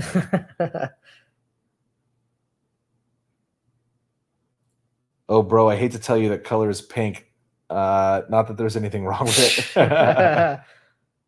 The Shadow Dark cover is really beautiful. It is. It's really cool. A lot of the art in the book is really good too. Yeah. And I actually like Shadow Dark, and I will run that game. Traveler for sci-fi? Apparently, yes. We haven't played. Yeah. Haven't played Traveler yet. It's on the list. I sent a Twitter under Onyx Shohem. Okay. Oh, nice. We'll check it. I regret not getting Shadow Dark now, but it was just too pricey in Canada. Yeah. It's pretty cool. I'm not like in love with the game, but it's pretty cool. I got a bunch of the second edition stuff from I think the 90s at that gaming shop in Virginia, so I would really want to do that. So no recommendation for Thirsty Sword Lesbians as someone's first game? Well, my enemies. Yeah. Found a good lore channel for PE recently. What is PE? I wonder if you meant Pathfinder. I don't know. and did a play 3.5 back in the day. And I did play 3.5 back in the day. PE. Traveler looks great, but also looks like a rabbit hole.